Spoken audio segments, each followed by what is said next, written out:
ഓം ബ്രഹ്മാനന്ദം പരമസുഖദം കേവലം ജ്ഞാനമൂർത്തിം ദ്വന്ദ്വാതീതം ഗഗനസദൃശം തത്വമസ്യാദിലക്ഷ്യം ഏകം നിത്യം വിമലമചലം സർവധി സാക്ഷിഭൂതം ഭാവാതീതം ത്രിഗുണരഹിതം സദ്ഗുരും തം നമാമി.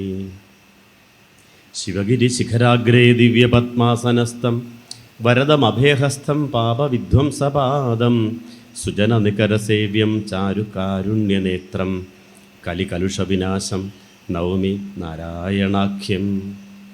ഓം സഹനാവവതു സഹനൗ ഭുനക്തു സഹവീര്യം കരവാവഹൈ തേജസ്വിനാവധീതമസ്തു മാ വിദ്വിഷാവഹൈ. ഓം ശാന്തി ശാന്തി ശാന്തി.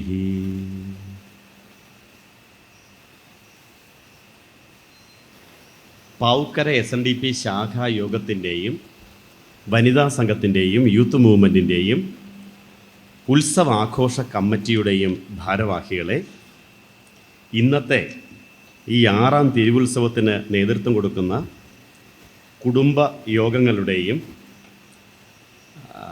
TK മാധവൻ സ്മാരക കുടുംബ യൂണിറ്റിൻ്റെയും ഒക്കെ ഭാരവാഹികളെ,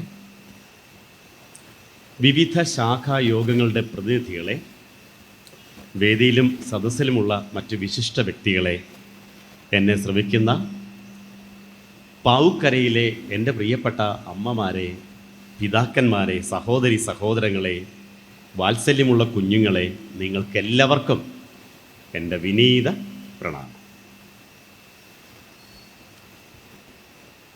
ഇത് 3ാമത്തെ പ്രാവശ്യമാണ് ഈ മണ്ണിൽ നിന്നുകൊണ്ട് ശ്രീനാരായണ ഗുരുദേവനെക്കുറിച്ച് സംസാരിക്കുവാൻ നമുക്ക് ഭാഗ്യം കിട്ടിയിരിക്കുന്നത്.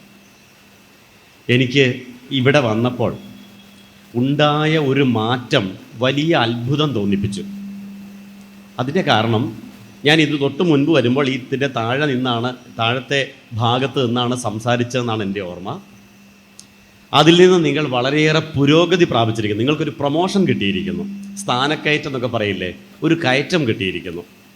ഇത്രയും സൗകര്യപ്രദമായ രീതിയിൽ ഇങ്ങനെ ഒരു ഓഡിറ്റോറിയത്തെ സജ്ജീകരിക്കുവാനും അത് ഗുരുവിൻ്റെ ആ ധർമ്മ പ്രചാരണത്തിന് വേണ്ടി ഉപയോഗിക്കുവാനും കഴിഞ്ഞു എന്നുള്ളത് നല്ല ഗുരുധർമ്മ പ്രചാരണം മുൻനിർത്തി പ്രവർത്തിക്കുന്ന ശാഖായോഗങ്ങൾക്ക് മാത്രം സാധിക്കുന്ന ഒരു കാര്യമാണ്.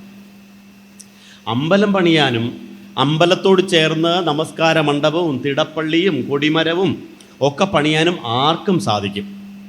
പക്ഷെ ഗുരു പറഞ്ഞത് അമ്പലങ്ങളെക്കാൾ വലിപ്പത്തിൽ ഓഡിറ്റോറിയങ്ങളും ലൈബ്രറികളും പള്ളിക്കൂടങ്ങളും പണിയണമെന്നാണ്. കാരണം സാധാരണക്കാർക്ക് വേണ്ടത് എന്താണെന്ന് ഗുരുവിന് അറിയാമായിരുന്നു. ഒരുമിച്ച് നിൽക്കാൻ, ഒരുമിച്ച് കൂടാൻ വേണ്ട സൗകര്യങ്ങൾ എല്ലാ ക്ഷേത്രങ്ങളിലും ഉണ്ടാവണമെന്ന് ഗുരുവിനറിയാമായിരുന്നു. അപ്പം അമ്പലം ചെറുതായിക്കോട്ടെ എന്ന് ഗുരു പറഞ്ഞിട്ടുണ്ട്. അമ്പലത്തിൻ്റെ വലിപ്പത്തിലല്ലല്ലോ ദൈവത്തിൻ്റെ വലിപ്പം ഇരിക്കുന്നത്. അമ്പലത്തിൻ്റെ വലിപ്പത്തിലല്ലല്ലോ ദൈവത്തിൻ്റെ വലിപ്പം ഇരിക്കുന്നത്. ദൈവത്തിൻ്റെ വലിപ്പം എന്ന് പറയുന്നത് പിന്നെ ഏതിൻ്റെ വലിപ്പത്തിലാണ് ഇരിക്കുന്നത്? നമ്മളൊക്കെ സാധാരണക്കാരായ ആളുകളല്ലേ. അപ്പം നമ്മളൊക്കെ എപ്പോഴും പോകാൻ ആഗ്രഹിക്കുന്ന അമ്പലങ്ങൾ എന്ന് പറഞ്ഞാൽ എങ്ങനെയുള്ളതാണ്? നല്ല വലിപ്പമുള്ള അമ്പലങ്ങൾ, നല്ല വരുമാനമുള്ള അമ്പലങ്ങൾ. ശരിയാണോ തെറ്റാണോ? കാരണം എന്താ? പൈസ ഇല്ലാത്ത ദൈവത്തെ പോലും നമുക്ക് വേണ്ട. ഈ നാട്ടിലുള്ള വിളക്ക് വയ്ക്കാൻ നിവൃത്തിയില്ലാത്ത, അന്തിത്തിരി കൊളുത്താൻ നിവൃത്തിയില്ലാത്ത അമ്പലങ്ങളിലേക്ക് എത്ര ഭക്തന്മാർ പോവാറില്ല. പോവുകയാണെങ്കിൽ എവിടെ പോകണം? ചക്കുളത്തമ്മ നിസാരക്കാരിയാണോ? ഈ നാട്ടിൽ ദേവി ഇല്ലാതിട്ടാണോ? ആളിത്ര നല്ല പ്രൗഢിയുള്ള, നല്ല തറവാടിത്തമുള്ള ദേവതയാണ്. ശബരിമല ധർമ്മശാസ്താവ്, ഗുരുവായൂരപ്പൻ, ചോറ്റാനിക്കരയമ്മ, വൈക്കത്തപ്പൻ, ഇവിടെയൊക്കെ ഉണ്ട്. ശിവനും അയ്യപ്പനും ഗണപതിയൊക്കെ ഈ നാട്ടിലുണ്ട്. പക്ഷേ അവിടെ എന്ന് വെച്ചാൽ ഇച്ചിരി പ്രമാണികളാണ്. കാരണം സാമ്പത്തികമായിട്ടും എല്ലാം കൊണ്ടും അവരിച്ചിരി സെറ്റപ്പാണ്. ഇപ്പോൾ സാധാരണ ഭക്തന്മാർ ആരെ തിരഞ്ഞെടുക്കും? പണമുള്ള എന്ന് പറഞ്ഞു കഴിഞ്ഞാൽ ദൈവത്തിനെ പോലും നമ്മൾ ഇഷ്ടപ്പെടുന്നതും ബഹുമാനിക്കുന്നതും ആദരിക്കുന്നതും ഒക്കെ പണത്തിൻ്റെ അടിസ്ഥാനത്തിലാണെന്നല്ലേ അതിൻ്റെ ഒരു തെളിവ്. അപ്പോൾ ഗുരു പറയാണ്, അമ്പലം എന്ന് പറയുന്നത് അമ്പലത്തിൻ്റെ വലിപ്പത്തിലല്ല ദൈവത്തിൻ്റെ വലിപ്പം ഇരിക്കുന്നത്. ദൈവത്തിൻ്റെ വലിപ്പം ഇരിക്കുന്നത് പറഞ്ഞാൽ ദൈവം എവിടെയാണോ ഉള്ളത് അവിടെയാണ് വലിപ്പം വെക്കേണ്ടത്. ദൈവം എവിടെ ഇരിക്കുന്നത്? ഈ പറഞ്ഞ പോലെ തന്നെ ദൈവം എവിടെയാ? ഈശ്വരനെ തേടി ഞാൻ നടന്നു, കടലുകൾ കടന്നു ഞാൻ തിരഞ്ഞു. ഒരു പാട്ട് കേട്ടില്ലേ? അവിടെയുമില്ലീശ്വരൻ, വിജനമായ ഭൂവിലുമില്ലീശ്വരൻ. നമ്മളെല്ലാം ഈ തേടി നടപ്പാണ്. ആ പ്രാർത്ഥനയുടെ അവസാനം പറയുന്നുണ്ട്, അവസാനം എന്നിലേക്ക് ഞാൻ തിരിഞ്ഞു. തേടി തേടി തേടി തേടി പോയി അവസാനം എന്നിലേക്ക് ഞാൻ തിരിഞ്ഞു, ഹൃദയത്തിലേക്കു ഞാൻ കടന്നു, അവിടെയാണ് ഈശ്വരൻ്റെ വാസം, സ്നേഹമാണ് ഈശ്വരൻ്റെ രൂപം. എവിടെ? നമ്മുടെ ഹൃദയത്തിലേക്ക്. ഇത് തന്നെയാണ് ഒരു കവി പച്ച മലയാളത്തിൽ ഒരു പാട്ട് പോലെ എഴുതിയ ഈ കാര്യം തന്നെയാണ് ശ്രീമദ് ഭഗവത്ഗീതയിൽ ഭഗവാൻ കൃഷ്ണനും പറയുന്നത്. ഈശ്വര സർവഭൂതാനാം ഹൃദ്ദേശാർജുന തിഷ്ഠതി. അർജുന, ഈശ്വരൻ എല്ലാ ജീവജാലങ്ങളുടെയും ഹൃദയത്തിലാണ് ഇരിക്കുന്നത്. അപ്പം ദേവാലയത്തിൻ്റെ പേരെന്താണ്? ഹൃദയം. ആ ഹൃദയം എത്ര വലുതാകുന്നുവോ അത്ര നമ്മുടെ ചിന്തകൾ വലുതാകും, നമ്മുടെ വിചാരങ്ങൾ വലുതാകും, അത്ര കണ്ട് സമൂഹം നന്നാവും. ശരിയല്ലേ? ഓരോ വ്യക്തിയുടെയും മനസ്സിന്, ഹൃദയത്തിന് വലിപ്പമുണ്ടാകുമ്പോൾ അത് ഈ ലോകത്തെ നന്നാക്കാൻ ഉപകരിക്കും. അപ്പോൾ ഗുരു പറഞ്ഞ എത്ര വലിയ കാര്യമാണ്. ഹൃദയങ്ങൾ വലുതാവണം, മനസ്സ് വലുതാവണം. മനസ്സ് വലുതാവാനുള്ള വഴി എന്താണ്? നമ്മുടെ മനസ്സ് നന്നാവാനുള്ള വഴി എന്താണ്? അമ്പലത്തിൻ്റെ വലിപ്പം കൂട്ടലാണോ? അല്ല.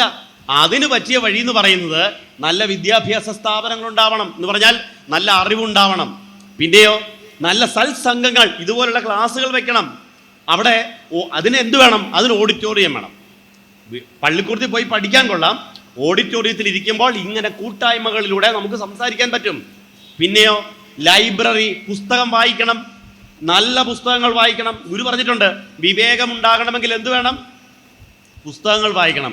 വിവേകം എന്ന് പറഞ്ഞാൽ എന്താണ്? തിരിച്ചറിവ്. അതുണ്ടാവണേ നല്ല പുസ്തകങ്ങൾ വായിക്കണമെന്ന് പറഞ്ഞിട്ടുണ്ട്. അപ്പോൾ അങ്ങനെ ഓഡിറ്റോറിയം, ലൈബ്രറി, പിന്നെ നല്ലൊരു പൂന്തോട്ടം, ഇതൊക്കെ ഞാൻ എല്ലായിടത്തും പറയുന്നത് എന്നറിയോ? നമ്മൾ കുറേ കൂടി ഗുരുവിലേക്ക് ഇനിയും അടുക്കണമെങ്കിൽ ഇത്തരം സംവിധാനങ്ങൾ നമ്മൾ ഏർപ്പാട് ചെയ്യണം. ഞാൻ പോകുന്ന ഓരോ ശാഖയിലും ഇത് പറയാറുണ്ട്. ഇങ്ങനെയുള്ള എന്ന് പറഞ്ഞാൽ എന്താണ്? ഇപ്പോൾ ഒന്ന് ഓർത്ത് നോക്കിയേ, ഇവിടെ നല്ലൊരു ലൈബ്രറി ഉണ്ട്, നല്ലൊരു പൂന്തോട്ടമുണ്ട്. കുറച്ച് സ്ഥലമുള്ളെങ്കിൽ പോലും കുറേ ചെടിയൊക്കെ മേടിച്ച് വെച്ചാൽ നല്ലൊരു പൂന്തോട്ടം ഉണ്ടാക്കിക്കൂടെ? നിങ്ങളൊന്ന് ശ്രമിച്ചുകൂടെ? ഓരോ വീട്ടുകാരും ഓരോന്ന് വെച്ച് നട്ടുപിടിപ്പിച്ചാൽ പോലും നല്ലൊരു പൂന്തോട്ടം ഉണ്ടാക്കാവുന്നതേ ഉള്ളൂ. അങ്ങനെ അതൊക്കെ ഉണ്ടായിക്കഴിയുമ്പോൾ ഈ അന്തരീക്ഷം മുഴുവൻ ഒരു പോസിറ്റീവായ ഒരു ചൈതന്യത്തിൽ നിറയും. അപ്പോൾ അങ്ങനെ ആളുകൾക്ക് ഇങ്ങോട്ട് സ്വയം വരാൻ തോന്നും. അവിടെ വന്നിരിക്കുമ്പോൾ നല്ല വിചാരമുണ്ടാവും, നല്ല മനസ്സുണ്ടാവും. അപ്പോൾ നമ്മുടെ ഹൃദയത്തിന് വലിപ്പമുണ്ടാവും. നമ്മുടെ ഹൃദയം വലുതാകുമ്പോൾ അതിലൂടെ ലോകം നന്നാവും. അപ്പോൾ ഗുരു പറഞ്ഞത് എത്ര വലിയ കാര്യമാണ്. അപ്പം നിങ്ങൾ ഈ ചെയ്തു വെച്ചിരിക്കുന്നതൊന്നും നിസ്സാര കാര്യങ്ങളല്ല. നിങ്ങൾ ഈ ചെയ്തു വെച്ചിരിക്കുന്നതൊക്കെ തന്നെയാണ് ഗുരുവിന് ഏറ്റവും പ്രിയപ്പെട്ട കാര്യങ്ങൾ എന്ന് പറയുന്നത്. അപ്പോൾ പാവുക്കരയിലെ എൻ്റെ ഈ മൂന്നാമത്തെ വരവ് വെറുതെ ആയില്ല. നിങ്ങളൊക്കെ ഗുരുവിനോട് കുറേ കൂടി അടുത്തിരിക്കുന്നു എന്നാണ് ഞാൻ മനസ്സിലാക്കുന്നത്. അപ്പോൾ ഇനി ചെയ്യേണ്ടതെന്നറിയോ? ഇനി അടുത്ത തിരുവുത്സവത്തിന് മുൻപ് നിങ്ങൾ ചെയ്യേണ്ടത് എന്തൊക്കെയാണ്? ഒന്ന്, ഒരു നല്ല വായനശാല ഉണ്ടാക്കണം. ലൈബ്രറി ഇവിടെ ഉണ്ടോ? ഈ ശാഖയിലുണ്ടോ? ഇല്ലെങ്കിൽ ഒരു വായനശാല നിങ്ങൾ ഉണ്ടാക്കണം. എല്ലാവരും കൂടി ശ്രമിച്ചാൽ മതി. ഓരോ വീട്ടുകാർ ഒരു പുസ്തകം വെച്ച് മേടിച്ചു കൊടുത്താൽ മതി. ഓരോ വീട്ടുകാർ ഒരു പുസ്തകം വീതം മേടിച്ചു കൊടുത്ത് ഒരു അലമാരി ഉണ്ടാക്കിയാൽ ഒരു വായനശാലയാവും. എന്നിട്ട് എന്നാ ചെയ്യേണ്ടത്? അലമാരിക്കകത്ത് പുസ്തകം മേടിച്ചു വെച്ചിട്ട് കാര്യമില്ല, അത് വായിക്കാനുള്ള സംവിധാനം കൂടെ ചെയ്യണം. ഇവിടെ വന്ന് അമ്പലത്തിൽ തൊഴാൻ വേണ്ടി വരുന്ന ഭക്തന്മാർ എന്ത് ചെയ്യണം? തൊഴുതിറങ്ങി കഴിയുമ്പോൾ നേരെ ലൈബ്രറി വന്നൊരു പുസ്തകം എടുത്തോണ്ട് വീട്ടിൽ പോകണം. ഒന്ന് ഭാവന ചെയ്യാൻ പറ്റുന്നുണ്ടോ അങ്ങനെ ഒരു ദൃശ്യം? അമ്പലത്തിൽ വരുന്ന ഭക്തന്മാർ തൊഴുതിട്ട് ഒരു പുസ്തകവുമായിട്ട് വീട്ടിലേക്ക് പോകുന്നു. എന്തൊരു കാഴ്ചയാണത്! എന്നിട്ടോ അടുത്ത തവണ പിന്നെ ചിലപ്പോൾ 1 മാസം കഴിഞ്ഞായിരിക്കും വരുന്നത്. ആ 1 മാസം കൊണ്ട് അത് വായിച്ച് തീർത്തിട്ട് അടുത്ത പ്രാവശ്യം വരുമ്പോൾ ഇത് വെക്കുക, അടുത്ത കൊണ്ടുപോവുക. എന്നിട്ടോ ഇവിടെ വന്നിട്ട് തമ്മിൽ കാണുമ്പോൾ എന്ത് ചെയ്യണം? ഇപ്പം നിങ്ങൾ പറയുന്നത് തന്നെ 4 മണി പൂവിനെ കുറിച്ചും മറ്റേ കൊച്ചുങ്ങളുടെ കഥയൊക്കെയല്ലേ നിങ്ങളിപ്പോൾ പറഞ്ഞുകൊണ്ടിരിക്കുന്നത്. അതിനപ്പുറത്ത് നിങ്ങൾ എന്തു പറയണം? എടി, ഞാൻ കഴിഞ്ഞ ദിവസം വായിച്ച പുസ്തകം എന്നറിയാമോ? ശ്രീനാരായണ ഗുരുദേവൻ്റെ കാവ്യപ്രപഞ്ചം എന്ന പുസ്തകമാണ്. ഒന്ന് വായിക്കണം കേട്ടോ. ഗുരുവിൻ്റെ കവിതകളെക്കുറിച്ച് എത്ര ഭംഗിയായിട്ട് അതിൽ പറയുന്നത്. നമ്മളിങ്ങനെ ദൈവദശകവും കുണ്ടല്ലിപ്പാട്ടും ഒക്കെ പാടി നടക്കുന്നതല്ലാതെ അതിൻ്റെ ആഴങ്ങളിലേക്ക് നമ്മൾ പോയിട്ടില്ലല്ലോ. അങ്ങനെ ഒരു ചർച്ച ചെയ്യുന്ന അമ്മമാരെ കുറിച്ച് സങ്കല്പിച്ചേ.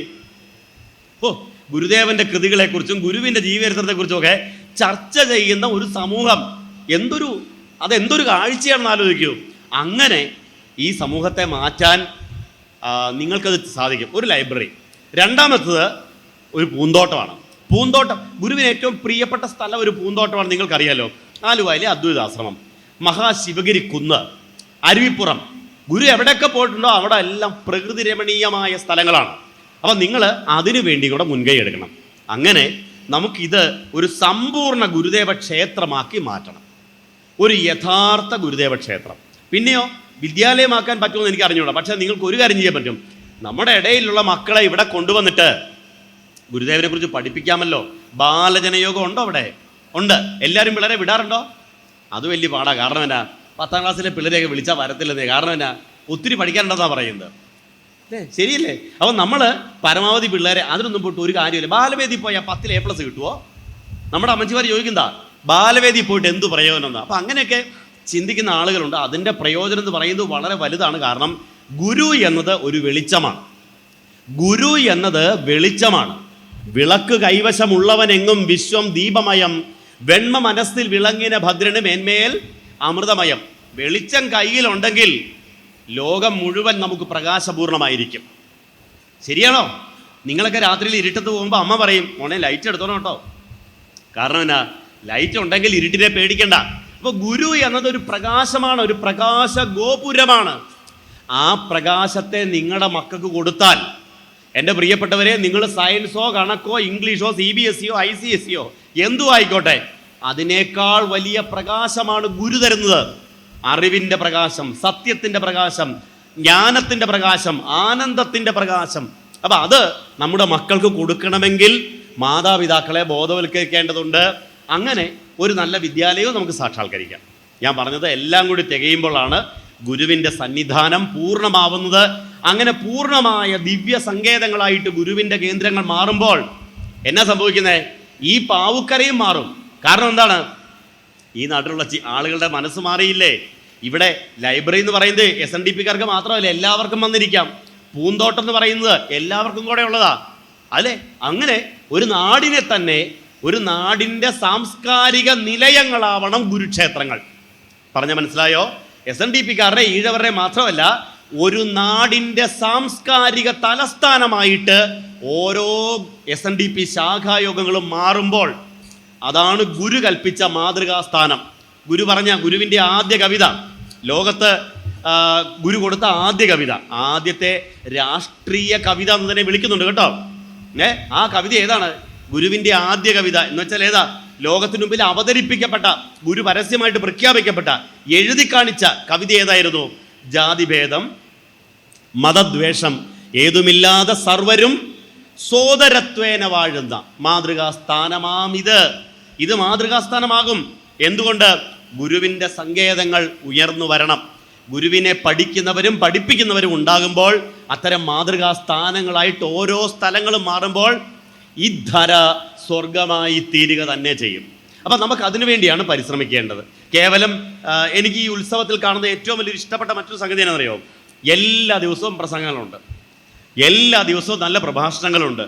സാധാരണഗതിയിലെ ഉത്സവത്തിനൊക്കെ ഇപ്പം ഞാൻ പല നാട്ടിലെ ഉത്സവ നോട്ടീസ് വായിക്കുമ്പോൾ ഞാൻ അവിടെ വെച്ചിരുന്ന ഫ്ലെക്സ് ഒന്ന് വായിച്ചു നോക്കി. എല്ലാ ദിവസവും ആളുകളെ, നല്ല പ്രഭാഷകന്മാരെ കൊണ്ടുവരുന്നു, ക്ലാസ്സുകൾ എടുപ്പിക്കുന്നു. ആളുകളുടെ എണ്ണം കൂടുകയോ കുറയോ ഒക്കെ ചെയ്യാം. എന്നാലും നിങ്ങൾ ഇത്രയും കഷ്ടപ്പെട്ടതൊക്കെ ചെയ്യുന്നുണ്ടല്ലോ, അതൊരു വലിയ കാര്യമാണ്. കാരണം ജനങ്ങൾക്ക് അറിവുണ്ടാവണം, ജനങ്ങളിലേക്ക് ഗുരുധർമ്മത്തിൻ്റെ വെളിച്ചം കൊടുക്കണം. അതാണ് ഈ ഉത്സവത്തിൻ്റെ ലക്ഷ്യം. അല്ലാതെ ആനയും കരിമരുന്നും ഒക്കെ ആയിട്ട് നമ്മൾ പൂരങ്ങളൊക്കെ കാണാറുണ്ടല്ലോ. തൃശ്ശൂർ പൂരം പോലെ എത്രയോ വലിയ പൂരങ്ങൾ നടക്കുന്നു.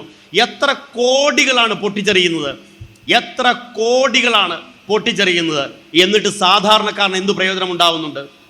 സാധാരണക്കാരന് ഇങ്ങനെയുള്ള ആനയും അമ്പാരിയും വെടിക്കെട്ടും ഗാനമേളയും ഒക്കെ നടത്തുമ്പോൾ അത് നടത്തുന്ന കലാകാരന്മാർക്ക് പ്രയോജനമില്ലാതെ ഞാൻ പറയുന്നില്ല. പക്ഷേ അവിടെ വന്നു ചേരുന്ന ഒരു സാധാരണക്കാരൻ്റെ മനസ്സിന് എന്ത് തെളിച്ചമാണ് ഉണ്ടാവുന്നത്, എന്ത് വെളിച്ചമാണ് ഉണ്ടാവുന്നത്.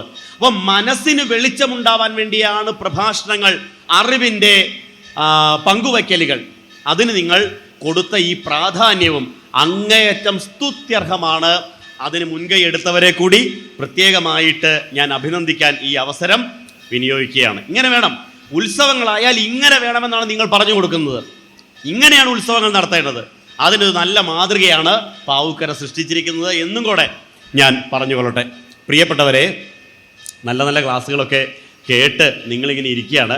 ഞാൻ ഇന്ന് നിങ്ങളോട് സംസാരിക്കാൻ വേണ്ടി പോകുന്നത്, ഗുരു നമ്മളോട് സംസാരിക്കാനും ഗുരു നമ്മളോട് ആശയം വിനിമയം ചെയ്യാനും ഉപയോഗിച്ച ഗുരുവിൻ്റെ ഒരു കാവ്യശൈലി, ഒരു ഭാഷാശൈലി, അതിനെക്കുറിച്ച് ചെറിയ വാക്കിൽ ചെറുതായിട്ട് സംസാരിക്കാമെന്നാണ് വിചാരിക്കുന്നത്. കാരണം അതൊരു കടലാണെന്ന് നിങ്ങൾക്കറിയാമല്ലോ. ഗുരുസാഗരം എന്ന് പറഞ്ഞാൽ അക്ഷരാർത്ഥത്തിൽ അത് ശരിയാണ്. എത്ര കോരിയെടുത്താലും അളന്ന് തീർക്കാനാവാത്ത എന്താ കടൽ കളവുണ്ട് ഒരു സീമ നിനക്ക് നഹി എന്ന് ഗുരു പറഞ്ഞത്. കടലിനെ വേണമെങ്കിൽ അളവെടുക്കാം, പക്ഷെ ശിവന്റെ മഹിമയെ അളക്കാൻ പറ്റില്ല എന്ന് പറഞ്ഞ പോലെയാണ് ഈ ഗുരുസാഗരത്തെയും അളന്നെടുക്കാൻ പറ്റാത്തത്ര വലുതാണ് ഗുരുവിൻ്റെ അമേയമായ മഹിമാവ്. അപ്പോൾ അതിൽ നിന്ന് ചില തുള്ളികൾ നമുക്കിന്ന് പങ്കുവയ്ക്കാമെന്നാണ് ഞാൻ വിചാരിക്കുന്നത്. നമുക്കറിയാം ഗുരുവിൻ്റെ ഒരു സംസാര ശൈലി എന്ന് പറയുന്നത്, ഗുരു ആരാണെന്ന് നമ്മൾ മനസ്സിലാക്കേണ്ടതുണ്ട്. ആത്യന്തികമായിട്ട് ഗുരു ആരാണെന്ന് തിരിച്ചറിയുമ്പോൾ നമുക്കത് പിടികിട്ടും. ഗുരു എന്ന് പറഞ്ഞു കഴിഞ്ഞാൽ ഗു ശബ്ദം അന്ധകാരം, രു ശബ്ദം നിരോധകം, ഇരുട്ടിനെ ഇല്ലാതാക്കൽ അല്ലേ. ഗുകാരന്ധകാരശ്ച രുകാരസ്ത നിരോധക അന്ധകാര വിനാശിത്വാത് ഗുരുരിത്യഭിധീയതേ. ഇരുട്ടിനെ ഇല്ലാതാക്കലാണ് ഗുരുവിൻ്റെ ദൗത്യം എന്ന് പറയുന്നത്. എങ്ങനെയുള്ള ഇരുട്ട്? അറിവില്ലായ്മയുടെ ഇരുട്ടിനെ മാറണം, അറിവിൻ്റെ വെളിച്ചത്തെ പ്രദാനം ചെയ്യണം. അപ്പം അറിവില്ലായ്മയുടെ ഇരുട്ട് മാറ്റുക എന്നുള്ളതാണ് ഗുരുവിൻ്റെ അവതാര ഉദ്ദേശമെന്ന് പറയുന്നത്.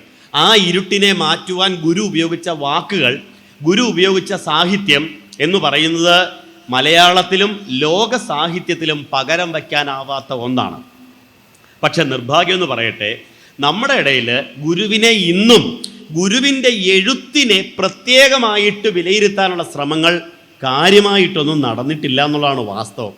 അതുകൊണ്ടാണ് മലയാളത്തിലെ മഹാകവികളുടെ പേര് പറയാൻ പറഞ്ഞു കഴിഞ്ഞാൽ, മഹാകവികളുടെ പേര് പറയാൻ പറഞ്ഞാൽ നമ്മൾ എഴുത്തച്ഛൻ, ചെറുശ്ശേരി കുഞ്ചൻ നമ്പ്യാർ, പിന്നെയോ ആശാൻ ഉള്ളൂർ, വള്ളത്തോൾ, ചങ്ങമ്പുഴ, കുറ്റിപ്പുഴ, അങ്ങനെയൊക്കെ പലരുടെയും പേര് പറയും. അവിടെ ഒന്നും ഒരു കവിയുടെ പേരുടെ കൂട്ടത്തിൽ ഇന്ന് വരെ ശ്രീനാരായണ ഗുരുദേവൻ്റെ പേര് ആരും തന്നെ ഉപയോഗിക്കാറില്ല എന്നുള്ളതല്ലേ സത്യം. നമ്മുടെ സ്കൂളിലെ പിള്ളേരെ പോലും എന്തുമാത്രം കവിത പഠിപ്പിക്കുന്നുണ്ട്. കുമാരനാശാൻ്റെയും വള്ളത്തോളിൻ്റെയും ചെറുശ്ശേരിയുടെയും ഒക്കെ ഒരുപാട് കവിത പഠിപ്പിക്കുന്നുണ്ട്. പക്ഷെ ഗുരുവിൻ്റെ കവിതകൾ ക്ലാസ് മുറിയിലേക്കും വന്നിട്ടില്ല. അതിൻ്റെ കാരണം ഗുരുവിനെ നമ്മൾ ഇന്നും പഠിപ്പിക്കുന്നത് ഒരു സാമൂഹ്യ പരിഷ്കർത്താവ്, നവോത്ഥാന നായകൻ, ഇല്ലേ, വിപ്ലവകാരി, തത്വചിന്തകൻ, അദ്വൈത വേദാന്തി, പിന്നെ ഉള്ളിലിരിപ്പ്, ഈ പറയുന്നവരുടെയൊക്കെ ഉള്ളിലിരിപ്പ് ഈ മഞ്ഞക്കൊടി പിടിക്കുന്ന ആളുടെ കൂട്ടത്തിൽപ്പെട്ട ഒരു ഗുരു, SNDPക്കാരുടെ ഗുരു. അതുകൂടെ തീരുമ്പോൾ പൂർണ്ണമായി. അപ്പം ഇങ്ങനെ ഗുരുവിനെ ഓരോ കോളങ്ങളാക്കി നമ്മൾ ലേബലൈസ് ചെയ്യുമ്പോൾ നമുക്ക് ഗുരുവിൻ്റെ ആ സർവ്വവ്യാപിത്വത്തെ മനസ്സിലാക്കാൻ പറ്റാതെ പോകുന്നു. അവിടുന്ന് സർവ്വലോകാനുരൂപനാണ്. ഗുരുവിനെ സർവ്വലോകാനുരൂപൻ എന്ന് വിളിച്ചതാരാണ്? നിങ്ങളുടെ പ്രാർത്ഥനയ്ക്കകത്തുണ്ടല്ലോ, നമ്മുടെ പ്രാർത്ഥനയ്ക്കകത്തില്ലേ, സർവ്വലോകാനുരൂപായ തസ്മൈ ശ്രീ ഗുരവേ നമ. ആരാ പറഞ്ഞത്? ശിവലിംഗദാസ സ്വാമി പറയാണ്, അവിടുന്ന് എല്ലാവർക്കും സ്വീകാര്യമായ. അപ്പൊ ഗുരുവിൻ്റെ അടുക്കൽ ആരൊക്കെ ഏതൊക്കെ കാര്യങ്ങൾക്ക് വേണ്ടി വന്നിട്ടുണ്ടോ അവർക്കെല്ലാം അതതിൻ്റെതായ രീതിയിലുള്ള ഗുണഫലങ്ങൾ, മാർഗനിർദ്ദേശം ഗുരു കൃത്യമായിട്ട് നൽകിയിട്ടുണ്ട്. അപ്പോൾ ഗുരു ഉപയോഗിച്ച ആ സാധാരണക്കാരനുമായിട്ട് സംവദിക്കാൻ ഉപയോഗിച്ച ഭാഷാ ശൈലിയെക്കുറിച്ചാണ് നമ്മൾ ഇന്ന് ആലോചിക്കാൻ വേണ്ടി പോകുന്നത്. ഗുരുവിൻ്റെ ഒരു ഭാഷാ രീതി നമുക്ക് എല്ലാവർക്കും പരിചയമുള്ള ഒന്ന് തന്നെയാണ്. അതിൻ്റെ ഏറ്റവും പ്രധാനപ്പെട്ട ഒരു പ്രത്യേകത എന്ന് പറയുന്നത്, അത് നേരിട്ട് ഹൃദയത്തിലേക്ക് വന്നു ചേരുന്ന ഒരു വർത്തമാന ശൈലി ഗുരുവിനുണ്ടായിരുന്നു. നേരിട്ട് ഹൃദയത്തിലേക്കാണ് അത് വന്നു ചേരുന്നത്.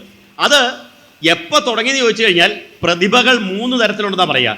സഹജ പ്രതിഭ എന്ന് പറഞ്ഞൊരു പ്രതിഭയുണ്ട്. എന്ന് പറഞ്ഞാൽ പൂർവജന്മാർജിതമായിട്ട് വന്നു ചേരുന്ന പ്രതിഭാശാലികളായ കവികൾക്ക് സഹജ പ്രതിഭകൾ എന്നാ പറയുക. ഔപദേശിക പ്രതിഭ എന്ന് പറഞ്ഞാൽ മറ്റൊന്നുണ്ട്, അതായത് ഉപദേശത്തിലൂടെ കിട്ടുന്ന ഒരു പ്രതിഭാശൈലി. ആഹാര്യ പ്രതിഭ എന്ന് പറയുന്ന മൂന്നാമതൊരു വിഭാഗമുണ്ട്, അത് അധ്വാനത്തിലൂടെ പരിശ്രമത്തിലൂടെ നേടിയെടുക്കുന്ന ഒന്നാണ്. അങ്ങനെ പ്രതിഭകൾ 3 തരമാണ്: സഹജ പ്രതിഭ, ആഹാര്യ പ്രതിഭ, ഔപദേശിക പ്രതിഭ. ഇതില് സഹജ പ്രതിഭാശാലികളാണ് യഥാർത്ഥത്തിൽ ശ്രേഷ്ഠരായ കവികൾ എന്ന് പറയുക. സഹജ പ്രതിഭകൾ, അവരെ സാരസ്വത കവികൾ എന്നുകൂടി വിളിക്കും. ഇങ്ങനെയുള്ള കവിത്വം നിറഞ്ഞ കവികളെയാണ് സാരസ്വത കവികൾ എന്ന് പറയുക. അപ്പം ഇത് എൻ്റെ നിർവചനം കേട്ടോ, രാജശേഖരൻ വളരെ ആധികാരികമായിട്ട് പ്രതിപാദിക്കുന്ന പുസ്തകത്തിൽ പറയുന്ന നിരൂപണത്തിൽ പറയുന്നത് ഇങ്ങനെയാണ്. അപ്പം ഈ സഹജ പ്രതിഭാശാലിയായിരുന്നു ഗുരുദേവൻ. അതുകൊണ്ട് തന്നെ ഗുരു പിറന്നു വീണതിന് ശേഷം, പിറന്നു വീണപ്പോൾ മുതൽ തന്നെ ഗുരുവിൻ്റെ ഭാഷ നമുക്ക് സാധാരണക്കാരന് പിടികിട്ടുന്ന തരത്തിലായിരുന്നു. എത്രയോ നല്ല ഉദാഹരണങ്ങൾ ഗുരുവിൻ്റെ ഭാഷാ ശൈലിയുടെ ആ ചെറുപ്പകാലത്തെ സംഭാഷണങ്ങൾ മാത്രം എടുത്താൽ മതി. നമുക്ക് എല്ലാവർക്കും പരിചയമുള്ളൊരു സംഭാഷണമാണ്. ഏതാ? മാടനാശാൻ ഇങ്ങനെ പൂവും പഴവും അവലും മലരും ഒക്കെ ഒരുക്കി വെച്ചിട്ട് പൂജയ്ക്ക് വേണ്ടി ഒരുക്കി വെക്കും. ആശാന്റെ കണ്ണു തിരിയുമ്പോൾ ഈ കുട്ടി എടുത്തത് കഴിക്കും, നാണു എടുത്തത് കഴിക്കും. അന്ന് ദൈവത്തിന് നിവേദിക്കാതെ ഭക്ഷണം കഴിക്കാൻ പാടുണ്ടോ? ഇപ്പം ഇവിടെയാണെങ്കിലും ഉച്ചയ്ക്ക് ഭക്ഷണം ഉണ്ടെങ്കിൽ എന്ത് ചെയ്യും? അവിടെ കൊണ്ട് നിവേദിക്കും. നിവേദിക്കാതെ കഴിക്കാൻ പാടില്ല, അത് ചെയ്യാൻ പാടില്ല എന്ന് പറയുമ്പോൾ ഈ കുട്ടി പറഞ്ഞത് എന്താണ്? നാം പ്രസാദിച്ചാൽ ദൈവം പ്രസാദിക്കും. ആരാ പറയുന്നേ? 4 or 5 വയസ്സുള്ള ഒരു കൊച്ചിൻ്റെ വാക്കാണോ ഇത്? നിങ്ങളുടെ ആരുടെയും മക്കൾക്ക് ഇങ്ങനെ പറയാൻ തോന്നിയിട്ടുണ്ടോ? ഇല്ല. അപ്പം അതാണ് സഹജ പ്രതിഭയിൽ അതുണ്ടായത്. അപ്പം നാം പ്രസാദിച്ചാൽ ദൈവം പ്രസാദിക്കും.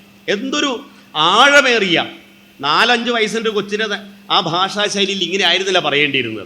പക്ഷേ നാം ആരാണ് എന്നും അതിനകത്ത് അന്തർലീനമായിട്ടുണ്ട്. അങ്ങനെ എത്രയോ ഉദാഹരണങ്ങൾ ഉണ്ട്. ഒരിക്കൽ ഈ കൊച്ചു നാണുവിന് പിന്നെ വയറ്റിളക്കം എന്ന് പറഞ്ഞൊരു പ്രശ്നമുണ്ടായി, വയറ്റിളക്കം. അപ്പോൾ മാടനാശാൻ ഇതിനെക്കുറിച്ച് ഈ നാണുവിനോട് ചോദിച്ചപ്പോൾ ഗുരു പറഞ്ഞൊരു മറുപടി ഉണ്ട്. എന്നാ പറഞ്ഞതറിയാമോ? അച്ഛാ, എനിക്ക് വയറ്റിളക്കമൊക്കെ ഉണ്ടായി, പക്ഷേ ഞാൻ ഇളകിയില്ല എന്ന്.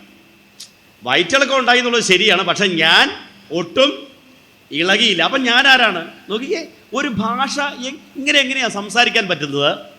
ഒരേ സമയം തൻ്റെ ആശയത്തെ തൻ്റെ താൻ ഉദ്ദേശിക്കുന്ന ആശയത്തിലേക്ക് അനുവാചകനെ കൂട്ടിക്കൊണ്ടു പോകുവാൻ ഒറ്റ വാക്യം മതിയാണ്. ഒരുപാട് വിശദീകരണമൊന്നുമില്ല, ആ ഒരു ഒറ്റ വാക്യം. വാരണപ്പള്ളിയിലേക്ക് പഠിക്കാൻ വേണ്ടി പോകുന്ന സമയത്ത് കുറച്ച് പൈസ എടുത്ത് അമ്മാവൻ കയ്യിൽ വെച്ചു കൊടുത്തു, കുറച്ച് പൈസ. അപ്പോൾ പറഞ്ഞു, പൈസ ഇവിടെ ഇരിക്കട്ടെ, രണ്ടും കൂടി നിങ്ങൾ എന്തായാലും പിരിയണ്ടെന്ന്. എന്നുവെച്ചാൽ ഞാൻ അങ്ങോട്ട് പോവാണ്, പണത്തെ കൂടി നിങ്ങൾ ഉപേക്ഷിക്കേണ്ട കാര്യമില്ല, അത് ഇവിടെ ഇരിക്കട്ടെ എന്ന് പറഞ്ഞ ഗുരുവിൻ്റെ ആ ഭാഷാ ശൈലിയാണ് ഞാൻ പറഞ്ഞത്. അത് നേരിട്ട് ഹൃദയത്തോട് സംവദിക്കുന്ന ഒരു രീതിയായിരുന്നു. അതുകൊണ്ടാണ് ഗുരു സംസാരിച്ചതെല്ലാം സാധാരണക്കാർക്ക് സുവ്യക്തമായിട്ട് മനസ്സിലായത്. അത് സാധാരണക്കാരൻ്റെ നാവിൻ തുമ്പിൽ എന്താ പറയുക, പഴഞ്ചൊല്ലു പോലെ തത്തിക്കളിക്കുന്നത്. പഴഞ്ചൊല്ലു പോലെ ഗുരുവിൻ്റെ കവിതാ ഭാഗങ്ങളായിട്ട് വന്ന ഭാഗങ്ങൾ പോലും നമുക്കൊക്കെ എന്താ പറയുക, ഇപ്പം എഴുത്തച്ഛനും കുഞ്ചൻ തമ്പിയാരും ചെറുശ്ശേരിയും ഒക്കെ വലിയ കവി കുലപതികളാണെന്നുള്ളത് വിസ്മരിക്കുന്നില്ല. പക്ഷേ അവരുടെ വരികളേക്കാൾ കൂടുതൽ നമുക്ക് പരിചയം, കേരളത്തിന് പരിചയം ഗുരുവിൻ്റെ വാക്കുകളാണ്. ഉദാഹരണം പറയട്ടെ, ഒരു ജാതി, ഒരു മതം, ഒരു ദൈവം. പറഞ്ഞേ, ഒരു ദൈവം മനുഷ്യർ. കേട്ടോ, ഇതൊരു കവിതയുടെ ഭാഗമല്ലേ ഇത്? ജാതി നിർണയത്തിലാണ് പറയുന്നത്. ഒരു യോനി, ഒരു ആകാരം, ഒരു ഭേദവും ഇല്ലതിൽ. അതറിയത്തില്ലാത്തവർക്ക് പോലും ആദ്യത്തെ വരി അറിയാവോ ഇല്ലയോ? അറിയാം അല്ലേ? അതുപോലെ മതം ഏതായാലും മനുഷ്യൻ നന്നായാൽ മതി. കൊച്ചുകുട്ടി പോലും ഉത്തരം പറയും, കൊച്ചുകുട്ടികൾ പോലും ഉത്തരം പറയും. അങ്ങനെ എത്രയോ വരികൾ. അവനവൻ ആത്മസുഖത്തിനാചരിക്കുന്നവ അവരന്ന് സുഖത്തിനായി വരണം. നമ്മളങ്ങനെ ചെയ്യാറില്ലെങ്കിൽ പോലും നമുക്കത് അറിയാം, ഇല്ലേ? നമ്മൾ സ്വന്തം കാര്യത്തിന് വേണ്ടി ചെയ്യുന്ന കാര്യങ്ങൾ മറ്റൊരാൾക്ക് ദുഃഖത്തെ ഉണ്ടാക്കാൻ പാടില്ല, ദോഷത്തെ ഉണ്ടാക്കാൻ പാടില്ല. ആത്മസുഖം അപരൻ്റെ സുഖമായി തീരണം. ഇങ്ങനെ എത്രയോ വരികൾ ശ്രീനാരായണ ഗുരുദേവൻ്റെതായിട്ട് പ്രചുര പ്രചാരം നേടിക്കൊണ്ടിരിക്കുന്നു. ലോകത്തേക്കത് വ്യാപിച്ചുകൊണ്ടിരിക്കുകയാണ്. അതിൻ്റെ ഏറ്റവും പ്രധാനപ്പെട്ട കാരണം ആ വാക്കുകളുടെ ഒരു മാന്ത്രികതയും അത് സാധാരണക്കാരന് മനസ്സിലാവുന്ന രീതിയിൽ ഗുരു പ്രദാനം ചെയ്തു എന്നുള്ളതുമാണ്. അങ്ങനെയാണ് ഗുരു ഒരു ജനകീയ ഗുരുവായിട്ട് മാറിയത്. കേട്ടോ, അദ്ദേഹം ഒരിക്കലും വേദാന്ത ശാസ്ത്രത്തെ വലിയ കടിച്ചാ പൊട്ടാത്ത ഭാഷാ ശൈലിയിൽ പ്രദാനം ചെയ്യല്ല ചെയ്തത്. ഇപ്പം ശങ്കരാചാര്യരൊക്കെ അദ്വൈതത്തെ അവതരിപ്പിച്ചപ്പോൾ പറഞ്ഞു എന്താണ്? ആചാര്യസ്വാമി പറയുന്നത് അഹം ബ്രഹ്മാസ്മി തത്വമസി അയം ആത്മാ ബ്രഹ്മ പ്രജ്ഞാനം ബ്രഹ്മ എന്നൊക്കെ പറയുന്ന ഈ ബ്രഹ്മം ആത്മാവ് എന്നൊക്കെ പറയുന്നതിനെ ഏത് കൊച്ചുകുട്ടിക്ക് മനസ്സിലാവുന്ന രീതിയിൽ അവതരിപ്പിക്കാൻ ശ്രീനാരായണ ഗുരുദേവന് കഴിഞ്ഞു. അത് ആ വാക്കുകളുടെ ഒരു മാന്ത്രികതയാണെന്ന് നിസ്സംശയം നമുക്ക് പറയാൻ പറ്റും. പിന്നെ ഗുരു അവരോട് സംസാരിക്കുമ്പോൾ തന്നെ, ആ സാധാരണക്കാരുടെ വർത്തമാനം പറയുമ്പോൾ തന്നെ അവരെ എന്താ പറയുക, താൻ ഉദ്ദേശിച്ച ആ സത്യത്തിലേക്ക് അവരെ കൂട്ടിക്കൊണ്ട് പോകാനും ഗുരുവിന് കഴിഞ്ഞിട്ടുണ്ട്. ഒരിക്കൽ ഒരു തീവണ്ടിയിൽ ഗുരു പോയിക്കൊണ്ടിരിക്കുകയാണ്. അപ്പോൾ ഒരു രാജാവുമായിട്ട് സംസാരിച്ചൊരു സംഭാഷണമുണ്ട്. അപ്പോൾ രാജാവ് ചോദിച്ചു, പേരെന്താണ്? കാരണം ഗുരുവിനെ കണ്ട നല്ല ചുമന്ന് പറയാൻ പറ്റുമെന്ന് എനിക്ക് അറിഞ്ഞൂടാ, നല്ല വളരെ കുമാരനാശാന്റെ വാക്ക് പറയാം, ചെന്താർ മങ്ങും മുഖം, ചേതന നയനയുഗം, ചാരു നെറ്റിത്തടം, നൽ പൊണ്ടാരിൻ കാന്തി പൊങ്ങും പ്രഭയോട് ഗുരു രോമാളി ആളുന്ന ഭൂമൈ, ചന്തത്തിൽ ജാനുവോളം വരും അരിയ കരാബ്ജങ്ങളും തുങ്കഭക്ത്യാ ചിന്തിച്ചുള്ളത്തിലേന്തി ഗുരുചരണയുഗം സന്തതം ഞാൻ തൊഴുന്നേൻ. കുമാരനാശാന പറയുന്നത് എന്തൊരു ഭംഗിയായിരുന്നു ഗുരുവിന്. ഊതിക്കാച്ചിയ സ്വർണത്തിൻ്റെ നിറം, ചിലർ പറഞ്ഞേക്കുന്നത് അങ്ങനെയാണ്. നല്ല ഗോതമ്പ് മണിയുടെ നിറം, വിളഞ്ഞു പഴുത്ത ഗോതമ്പ് മണിയുടെ നിറം, ചിലർ പറഞ്ഞ അങ്ങനെയാണ്. അപ്പം അങ്ങനെയുള്ള ഒരു തേജോമയനായ ഗുരുവിനെ കണ്ടപ്പോൾ രാജാവ് വിചാരിച്ചു എന്തോ കൂടിയ ആളാണ്. കാരണം നമുക്കൊക്കെ വലിയ സൗന്ദര്യം ഇല്ലാത്തവരാണല്ലോ, അതുകൊണ്ട് ഇതാരോ വലിയ കൂടിയ ആളാണ്. അപ്പോൾ പേര് വെച്ചു നാരായണൻ. സാധാരണഗതിയിൽ പേര് പറയുമ്പോൾ നാരായണൻ്റെ കൂടെ ഒരു വാലും കൂടെ ഉണ്ടാവുമല്ലോ, ഇല്ലേ? നാരായണൻ നായർ, നാരായണ കുറുപ്പ്, നാരായണ പിഷാരടി, അങ്ങനെ ഏതെങ്കിലും ഒരു വാല് കാണേണ്ടതല്ലേ. അപ്പം രാജാവിന് സംശയം, ജാതിയിൽ ആരാണ്, പിന്നെ അങ്ങ് ചോദിച്ചേക്കാന്ന് വെച്ചു. ഇന്നൊക്കെയാണ് എങ്ങനെ ചോദിക്കുന്നത് അറിയാമോ? ഇന്നൊക്കെ നമ്മളാരും ജാതി ചോദിക്കാറില്ല. അപ്പോൾ പിന്നെ എങ്ങനെയാണ് ചോദിക്കുന്നത്? എൻ്റെ കൂടെ ഇലക്ഷൻ ഡ്യൂട്ടിക്ക് ഒരു ടീച്ചർ ഉണ്ടായിരുന്നു. അപ്പോൾ ടീച്ചറിന് ഞാൻ പ്രത്യേകിച്ച് ചന്ദനക്കുരുവും തേക്കാതെ പോകുന്നുണ്ട്. അപ്പോൾ ടീച്ചറിന് ബിജു എന്നാണ് പേര്, ഒരു പിടിയും കിട്ടുന്നില്ല. അവസാനം ടീച്ചർ ചോദിച്ചു ഏത് ഇടവകയാണെന്ന് ചോദിച്ചു. അപ്പോഴാണ് എനിക്ക് സമാധാനമായത്, ടീച്ചർ ആരാന്ന് എനിക്കും പിടി കിട്ടിയത്. അപ്പോൾ ഒന്നേ ഇടവക ചോദിക്കും. നമ്മളാണ് ഏത് SNDP ആണെന്ന് ചിലപ്പോൾ വേണം ചോദിച്ചേക്കാം. നമ്മളങ്ങനെ ചോദിക്കുന്ന കൂട്ടത്തിലല്ലെന്ന് എനിക്ക് തോന്നുന്നു. കാരണം അങ്ങനെ പറയുന്നത് പോലും നമുക്ക് എന്തോ ഒരു അപകർഷബോധമുണ്ട്. അപ്പോൾ അങ്ങനെ രാജാവ് ചോദിച്ചു, ജാതി തുറന്നങ്ങ് ചോദിച്ചു, ജാതിയിൽ ആരാണ്? അപ്പോൾ ഗുരു ചോദിച്ചു, കണ്ടിട്ട് എന്ത് തോന്നുന്നു? രാജാവിനോടാണ് സംസാരിക്കുന്നതെന്ന് ഗുരുവിന് വിഷയമായിരുന്നില്ല. കണ്ടിട്ട് എന്ത് തോന്നുന്നു? അപ്പോൾ രാജാവ് പറഞ്ഞു, കണ്ടിട്ടൊന്നും മനസ്സിലാവുന്നില്ല. കണ്ടാൽ മനസ്സിലാവാത്തവരോട് പിന്നെ പറഞ്ഞാൽ എങ്ങനെയാണ് മനസ്സിലാവുക? അല്ലേ? ഒറ്റ വാക്കേ ഉള്ളൂ അവിടെ കാതലായിട്ട്. കണ്ടാൽ മനസ്സിലാവാത്തവരോട് പിന്നെ പറഞ്ഞാൽ എങ്ങനെയാ മനസ്സിലാവുക? നിങ്ങളുടെ മുമ്പിൽ ഇരിക്കുന്ന ഈ ഞാൻ ആരാണെന്ന് എന്താ പേര്, ഊര്, തൊഴിൽ, ഈ മൂന്നും പോരുമായത് കേൾക്കുക. ആരു നീ എന്ന് ചോദിക്കേണ്ടതാ പറഞ്ഞ ഗുരു പറഞ്ഞത്. നിനക്ക് പേര് ചോദിക്കാം, വീട് ചോദിക്കാം, തൊഴിൽ ചോദിക്കാം. നേര് മെയ് തന്നെ ചൊൽകയാൽ ആരാണ് നീ എന്നുള്ളത് ഈ ശരീരം തന്നെ പറയുന്നുണ്ടല്ലോ എന്ന്. ശരീരം പറയുന്നത് എന്താ പറഞ്ഞു കൊടുക്കുന്നത്? ഒരു പട്ടിയെ കാണുമ്പോൾ നമ്മളെങ്ങനെയാണ് തിരിച്ചറിയുന്നത്? പറഞ്ഞിട്ടാണോ? അതിൻ്റെ ശരീരം തന്നെ പറയുന്നുണ്ട് ഇത് ഇന്ന ജീവിയാണെന്ന്. ഒരു പശുവിനെ കാണുമ്പോൾ ഇത് പശുവാണ്, ഇത് ഉറുമ്പാണ്, ഇത് പ്രാവാണ്, കാക്കയാണ്. നേരു മെയ് തന്നെ ചൊൽകയാൽ. കാക്കയെ വിളിച്ചിട്ട് കാക്കയുടെ ജാതി ആരെങ്കിലും ചോദിക്കാറുണ്ടോ? ഇല്ല. അപ്പം ഈ ശരീരം കൊടുക്കുന്ന ഉത്തരമാണ് ശരിയായ ഉത്തരം. അത് കണ്ടറിയാനാണ് ഗുരു പറയുന്നത്. കണ്ടറിയാൻ പറ്റാത്തവർ, ഇതൊരു മനുഷ്യനാണ് ഈ ഇരിക്കുന്നത്, നിങ്ങളൊരു മിനിമം ഒരു മനുഷ്യനോടാണ് സംസാരിക്കുന്നത് പോലും തിരിച്ചറിയാത്ത നിങ്ങളോട് ഇനി ഞാൻ പറഞ്ഞു തരണമെന്ന് ചോദിച്ചാൽ, അല്ലേ? മുഖത്ത് കർണക്കുറ്റിക്ക് ഒരു അടി കൊടുക്കുക എന്ന് പറഞ്ഞു കഴിഞ്ഞാൽ നമ്മൾ കൈകൊണ്ട് നമുക്ക് ചെയ്യാൻ പറ്റും. പക്ഷെ വാക്കുകൊണ്ട് ഇങ്ങനെയൊക്കെ പറയാൻ ഗുരുവിനെ കൊണ്ട് മാത്രമേ സാധിക്കത്തുള്ളൂ. അതുപോലെ എത്രയോ ഉദാഹരണങ്ങൾ ഗുരുവിൻ്റെ ചരിത്രത്തിൽ. അപ്പം ഇങ്ങനെ ഭാഷയെ ഗുരു വളരെ അനായാസം എല്ലാവർക്കും അതിൻ്റെ അടിസ്ഥാനപരമായ ആശയത്തെ പിടികിട്ടുന്ന തരത്തിൽ തന്നെ പ്രയോഗിച്ചു. ഉദാഹരണങ്ങൾ ഒരുപാടുണ്ട്. ഒരിക്കൽ ഗുരുദേവൻ്റെ അടുക്കൽ ഒരു കുറേ പിള്ളേർ വന്നിട്ട് ഗുരുവായിട്ട് ഇങ്ങനെ പതിവ് പോലെ സംഭാഷണം നടത്തി. അപ്പോൾ ഒരാൾ ചോദിച്ചു, സ്വാമി പശുവിൻ്റെ പാല് കുടിക്കാറുണ്ടോ? അപ്പോൾ ഗുരു പറഞ്ഞു, പാല് കുടിക്കാറുണ്ട്, പാലും മോരും തൈരും ഒക്കെ ഉപയോഗിക്കാറുണ്ട്. അപ്പോൾ ഈ ചെറുക്കൻ ചോദിക്കുകയാണ്, പശുവിൻ്റെ പാല് കുടിക്കാമെങ്കിൽ പിന്നെ അതിൻ്റെ ഇറച്ചി കഴിച്ചാൽ എന്നെ കുഴപ്പം? ബീഫ് കഴിച്ചാൽ എന്നെ കുഴപ്പം? പാല് ഇതെല്ലാം ശരീരത്തിൽ വരുന്നതല്ലേ, അപ്പോൾ പിന്നെ ബീഫ് കഴിച്ചാൽ എന്താ കുഴപ്പം? ഗുരു ഒരു മറുപടിയും പറഞ്ഞില്ല കേട്ടോ. ഗുരുവിന് കുറച്ചു നേരം വളരെ സാവകാശം എല്ലാവരോടൊക്കെ സംസാരിച്ചിട്ട് അവസാനം ഈ കൊച്ചിൻ്റെ അടുക്കൽ വന്നിട്ട് ചോദിച്ചു, മോനെ അമ്മ ജീവിച്ചിരിപ്പുണ്ടോ? ഇല്ല സ്വാമി, മരിച്ചുപോയി. കുഴിച്ചിട്ടോ അതോ തിന്നോ? ഇതെന്തൊരു ചോദ്യമാണിത്, ശരിയല്ലേ? അപ്പോൾ ഗുരു ആ മാംസഭക്ഷണത്തെ ഗുരു താരതമ്യപ്പെടുത്തിയത് എത്ര ഒരിക്കലും നമുക്ക് സങ്കല്പിക്കാൻ പോലും പറ്റാത്ത ഒരു തലത്തിൽ കൊണ്ട് അവനെ എടുത്തു ഉയർത്തി നിർത്തി. ഇനി അവൻ്റെ സംശയം ഉണ്ടാവുമോ? അവന് പാല് കഴിക്കാമെങ്കിൽ പിന്നെ മാംസം കഴിച്ചാൽ എന്താണെന്ന് ചോദിക്കുന്നവന് ഇനി സംശയം ഉണ്ടാവുമോ? ഇല്ല. ഇങ്ങനെ പ്രിയപ്പെട്ടവരെ, എനിക്ക് ശ്രീനാരായണ ഗുരു വൈഖരി എന്ന് പറഞ്ഞൊരു പുസ്തകമുണ്ട്. ഡോക്ടർ ഡി ഭാസ്കരൻ മാസ്റ്ററുടെ പുസ്തകമാണ്. നിങ്ങൾ ആ പുസ്തകം ഒന്ന് വായിക്കണം കേട്ടോ. കാരണം വേറൊന്നുമല്ല, ഗുരുവിൻ്റെ വർത്തമാനം പറച്ചിലുകൾ, ഗുരുവിൻ്റെ സംഭാഷണങ്ങൾ, അതിനെ ഏതാണ്ട് എന്താ പറയുക ശേഖരിക്കാൻ പറ്റുന്ന എല്ലാം കൂട്ടിച്ചേർത്ത് വച്ചിരിക്കുന്ന ഒരു പുസ്തകമാണ് ശ്രീനാരായണ ഗുരു വൈഖരി. ഇത് വായിക്കുമ്പോൾ നമുക്ക് ഒരുപാട് കാര്യങ്ങൾ ഗുരുവിൻ്റെ ഭാഷാ ശൈലിയുടെ പ്രത്യേകത കൊണ്ട് പിടികിട്ടും. ഒരിക്കൽ ഗുരു ഇങ്ങനെ സഞ്ചരിക്കുന്ന വഴിയിൽ വെച്ചാണ് ഒരു ഭക്തൻ്റെ വീട്ടിലേക്ക് കയറി ചെല്ലുകയാണ്. അപ്പോൾ ഒരു പ്ലാവ്, ആ പ്ലാവിൽ ചക്കയൊന്നുമില്ല. അപ്പം പുള്ളിക്കാരനോട് ചോദിച്ചു, പ്ലാവിൽ ചക്കയൊന്നുമില്ലേ? ഇല്ല സ്വാമി, കഴിഞ്ഞ വർഷം ധാരാളം കായ്ച്ചു, ഉള്ളത് ഒത്തിരി ഞങ്ങൾ ദാനം ചെയ്യുകയും ചെയ്തു, ഈ വർഷം ഒന്നും കായ്ച്ചില്ല. അപ്പോൾ ഗുരു പറയാ, ദാനം ചെയ്തതുകൊണ്ട്, ധർമ്മം ചെയ്തതുകൊണ്ട് മോക്ഷമടഞ്ഞിരിക്കാം. ധർമ്മം ചെയ്ത് പോയത് കൊണ്ട് മോക്ഷം കിട്ടിയിരിക്കാം. നോക്കിക്കേ, ഇങ്ങനെ ഇതുപോലെയുള്ള ഗുരുവിൻ്റെ സംഭാഷണ ശൈലി മാത്രം അടർത്തിയെടുത്താൽ പോലും അത് നമുക്കൊരു വലിയ പഠനത്തിന് വിഷയമാകുന്ന ഒന്നാണ്.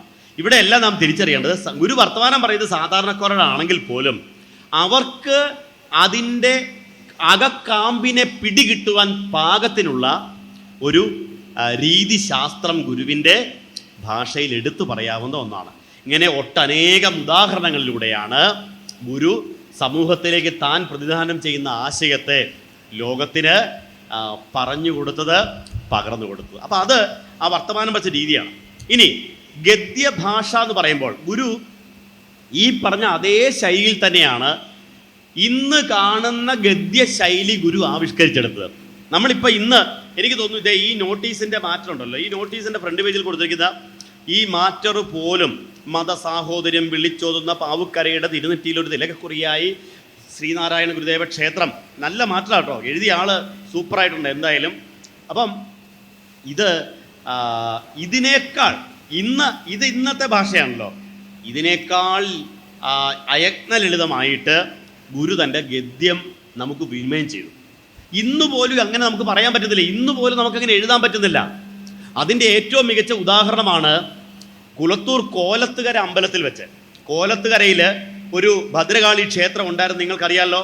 ഈ കോലത്തുകരയിലെ ഭദ്രകാളി നോൺ വെജ് കഴിക്കുമായിരുന്നു. അതറിയാമായിരുന്നോ? ഈ നാട്ടിലെ ദേവിയാറിൽ കഴിക്കാറുണ്ടോ ചിക്കനോ മട്ടനോ ഒക്കെ?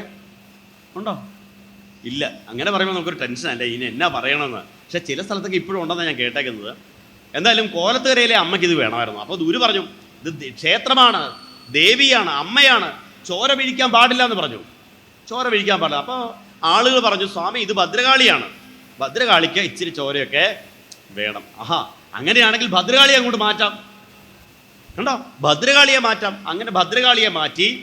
ഭദ്രകാളിയെ ഗുരുവിൻ്റെ ആ ചരിത്രത്തിൽ പറയുന്നുണ്ട്, ഇടത് കൈ കൊണ്ട് ഊരിയെടുത്തെന്നാണ് പറയുന്നത്. ഇടത് കൈ കൊണ്ട് അത്ര അനായാസം എടുത്തു മാറ്റി നാലമ്പലത്തിൻ്റെ വടക്കു പടിഞ്ഞാറെ മൂലയിൽ കൊണ്ട് വയ്ക്കാൻ പറഞ്ഞു.